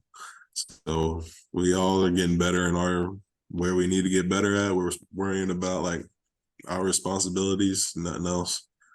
So we're all working towards that similar goal. It's going to be a good outcome. Darnell, right? He's a dude, man. He's like one of those guys that when I first got up here, I was kind of trying to figure out who, like, I'm a new guy, so yeah, I want to see how like some of these guys here that have been here playing, and like instantly I had to see like Darnell, how he moves, how he plays. Like, yeah, you could tell he was different. But one thing, Darnell, I would say he taught me a lot about like my pass protection and just getting good angles, like on blocks and where my hand placement is and stuff. Like I picked up a lot of that stuff that he had brought me and taught me that. So we sit and talk about like O-line technique, and after he got drafted, we sat here and we were talking about him going to Chicago here soon, and just like all the O-line like specifics about it. But Darnell, man, he's a mastermind about like all this O-line stuff. So He's got a little he humor taught me a too. lot. Say it again. I said he's got a little humor too that kind of pops out every now and then. Yeah, he definitely gives a character, man. He definitely is a character. Have He's you? funny. Does he have a name for the? I think it was a Kentucky game that I seen it in pass block. He took like 3 steps with his left leg before his right leg ever touched the ground. Yeah, you talk about his little pass when he passed pro. Yeah, like, man. Like, skipping midair. yes, Yeah, I would see that stuff. Him do it all the time in practice. Like that's one of the things. Like he's getting out so quick, like off the snap of the ball. It's like he hears it and it's boom, like explodes out, and he really only need to touch his outside foot to the ground. Like it's crazy. yeah. But that's something also that just Even learning to get out of like the yeah, his learning 40 to get out time of is like your crazy. stance that quick is crazy. Right. Yeah, it's 40 time, man. Like he was flying on that. It kind of shows you how explosive he is and like how quick he moves. Like once he hears like the Henin or Joe clap, it's just like that. He'll explode out of there. That's one Yeah. thing. Like I'm trying to get better at, just like he been talking about. Like hearing that and just boom, getting out there like quick, real quick, and getting in your stance. So Right. yeah. Darnell, man, he's gonna be a dog. Oh yeah, he's gonna make himself a real good living, and I think that he's gonna be probably the most successful first round pick in my opinion as far as NFL career. I agree. All right, well, hey, I appreciate you, man. And, All right, man. Appreciate you. Appreciate you having me on here. All right, that was Jeremiah Crawford, Tennessee's starting left tackle. Very cool interview. I liked it. I thought you did a good job, buddy. I appreciate you. What do you think, Corbin? Glad he came on the show. Yeah, He's our first guest interview. He's Yeah, first of all one to go time. Vols deep. He's He went first one to go balls Balls deep, and very appreciative of the Tennessee fan base. That story you told about the ball walk, his junior college, that's pretty cool. yeah, going from 100 fans to probably 70,000. At the ball walk, that's crazy. What do you think about him saying that Georgia's going down? Tennessee's doing the same thing to Georgia that they did to Alabama. I love it. I appreciate it. Like you gotta have that mindset. I love the mindset. And then he also said, the fans bring the energy, but the team brings energy, their own energy to the field. Mm-hmm. Right. Yeah, I love that as well. Because it is a team effort. Like they gotta bring energy just as much as we do. Right. Yeah, I'm super fired up about that. I love the confidence. That throw up move, Spanky, you ought to use that in wrestling, man. I know, man. That might psych some people out, but they'd get pissed. They're up in the ring. I mean, you do what you want Telling me you're scared of Joe? Yeah, well, you can't piss off the big boss. But I ain't scared. It's a whole new conversation, but Joe Kazana Promotions. Kazana, look, they get all pissy with Kazana. They don't. The operation don't run without Spanky. I know. We ain't gonna get into that. I mean, we can all agree we're super fired up about Jeremiah Crawford. super fired up about Tennessee football this year. We're going to bring you some more great interviews, hopefully all season long, and hopefully when football season starts, we can get some basketball players and vice versa. People, we need sponsors. You want these interviews? We need sponsors. We need you. We do need a big sponsor for our interviews. So look, people, look, this stuff. We haven't really tried hard, but we're gonna branch out to Knoxville and see what we can. This stuff ain't cheap, people. If you want some of the best quality content out there, if you want to get down and dirty and balls deep, look, we need some sponsors. Hook us up. We need a Vols Deep sponsor. That is correct. Next, we've got Florida, Alabama, and Georgia. We'll be right back. Megan's Cleaning Services is here to meet all of your home cleaning needs. From a basic clean to a deep clean, from a one-time clean to a bi-weekly clean, Megan's Cleaning Service is here for you. We provide residential, commercial, and rental cleanings for the best prices. Serving Knox, Anderson, Scott, Roane, and Morgan counties. Give me a like on my Facebook page. My phone number is 423-539-7266. Again, that's Megan's Cleaning Services at 423-539-7266. Thank you. Next, we've got Florida, Alabama, Georgia, or other, presented by C&D Tire in Oak Ridge. I'll pick 5 crazy stories. I'll give the headline, and then Spanky and Corbin will guess which state that it went in and kind of the reason and why that they think it's that state. Starting off, man arrested for assaulting girlfriend with fried chicken. Florida, Alabama, Georgia, or other. I'm going to go with Alabama because I've heard some stories about their fried chicken. I think, no, it's Ole Miss that's got the chicken on the stick. I'm going to go with Alabama. They got a bucket. Going with Alabama. They got a bucket. They got a bucket. Corbin? I'll take Alabama. I'll take Taking Florida. St. Petersburg, Florida. That's right. That's why I'm the champ. I think most of these are going to be Florida because them Florida people crazy. They are crazy. Juwan Brown was arguing with his girlfriend and it turned violent. 23-year-old Brown stomped his girlfriend's foot, threw a piece of fried chicken at the victim, striking her on the left side of her face and breaking her glasses. The victim goes on to say that she was also assaulted in the past by this man while she was pregnant. So, surprise. Damn, that's never know. Yeah. Sorry. All right, number 2. 27-year-old woman found naked inside of high school boys' locker room. Florida, Alabama, Georgia, or other. Were they kin? It don't say in the details, but if it was Alabama, if it was kin, it's Alabama. They're used to that. How old was the girl? 27 years old. 27. So I mean, she could have still been in high school technically in Alabama. Yeah. If that's where you're going with it. So high school, 27. Stated, it ain't gonna be Florida. It's too hot to be doing all that. I'll go with Georgia. They seem like they got a track record of cougars. Corbin knows a little thing about a cougar. Oh, damn. Corbin, Florida, Alabama, Georgia, or other? I'll go with Alabama. Them crazy sons of bitches down there. Corbin is right again. That's Gadsden, right. 2-0. Alabama. 2-0. 27-year-old woman was found in high school boys' locker room taking a bath in the sink. Jamie Fitz set security alarms off at Gadsden High School in Alabama. When police went to investigate, they heard a loud growling noise coming from the bathroom. They found the woman sitting in the sink growling while she was taking a bath. How she got into the school is still unknown.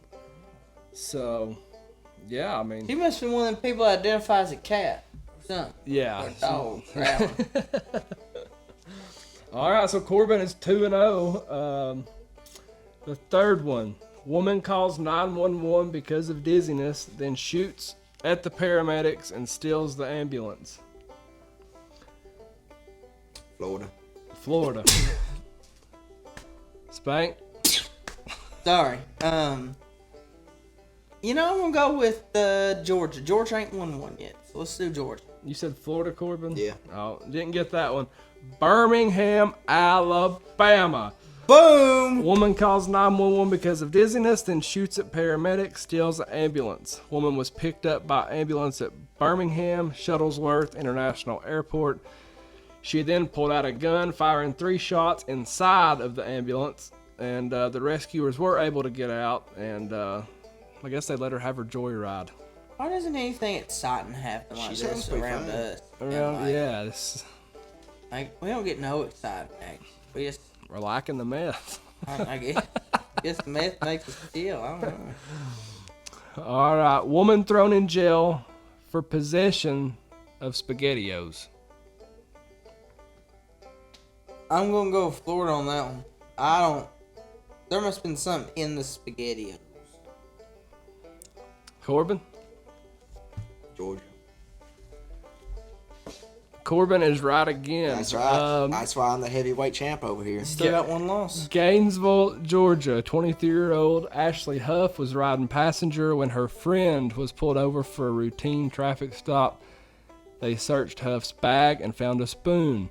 It was dirty because she said she recently ate SpaghettiOs. Officers conducted a field test that apparently came back positive for methamphetamine. She remained in jail for 2 months until lab results came back, and results revealed she was actually guilty of possession of SpaghettiOs. I'd be pissed. I'd be suing. I'd be suing the shit Oh out yeah. of them. I mean, Oh yeah. I'd get some money off that. one, I'm kind of worried, like, what are they putting in SpaghettiOs? Yeah. And then 2, like, how, like...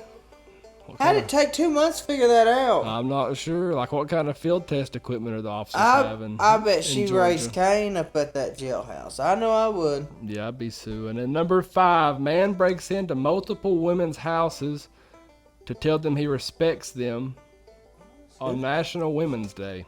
Well, hey, What a gentleman. Yeah, Oh, what a gentleman. gentleman. I'm going Sincere. Florida on that one, and I appreciate that. Yep. Florida, Alabama, Georgia, or other. Florida? Yeah. Alabama. Alabama. This one is actually other. My first other. This happened in St. Louis, Missouri. I could see that. There was yeah. another, like, Yeah. That's, Yeah, he said other. Yep. Florida, Alabama, Georgia. Your or head got other. too big winning that damn belt. Now you didn't even he's listen. still 3-2 there. Still got 2 losses.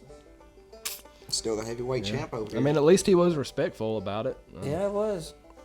All right, that was Florida, Alabama, or Georgia, presented by C&D Tire in Oak Ridge. Hey y'all, it's the Vawl Daddy. The C&D Tire Pros are your go-to experts for nearly all of your vehicle needs. Located in the heart of Oak Ridge at 164 Fairbanks Road, they've got a 4.8 out of 5-star rating, and that's very hard to do in the tire business. Tire installation, wheel alignment, wheel balancing, tire rotation, tire repair, brake changes, oil changes. Hell, they'll even paint your back porch. I've known Zach since he was in diapers. We went to church together. We went to school together. We played football together. And he's been changing tires since he's been in diapers. Give them a call today, 865-483-7455.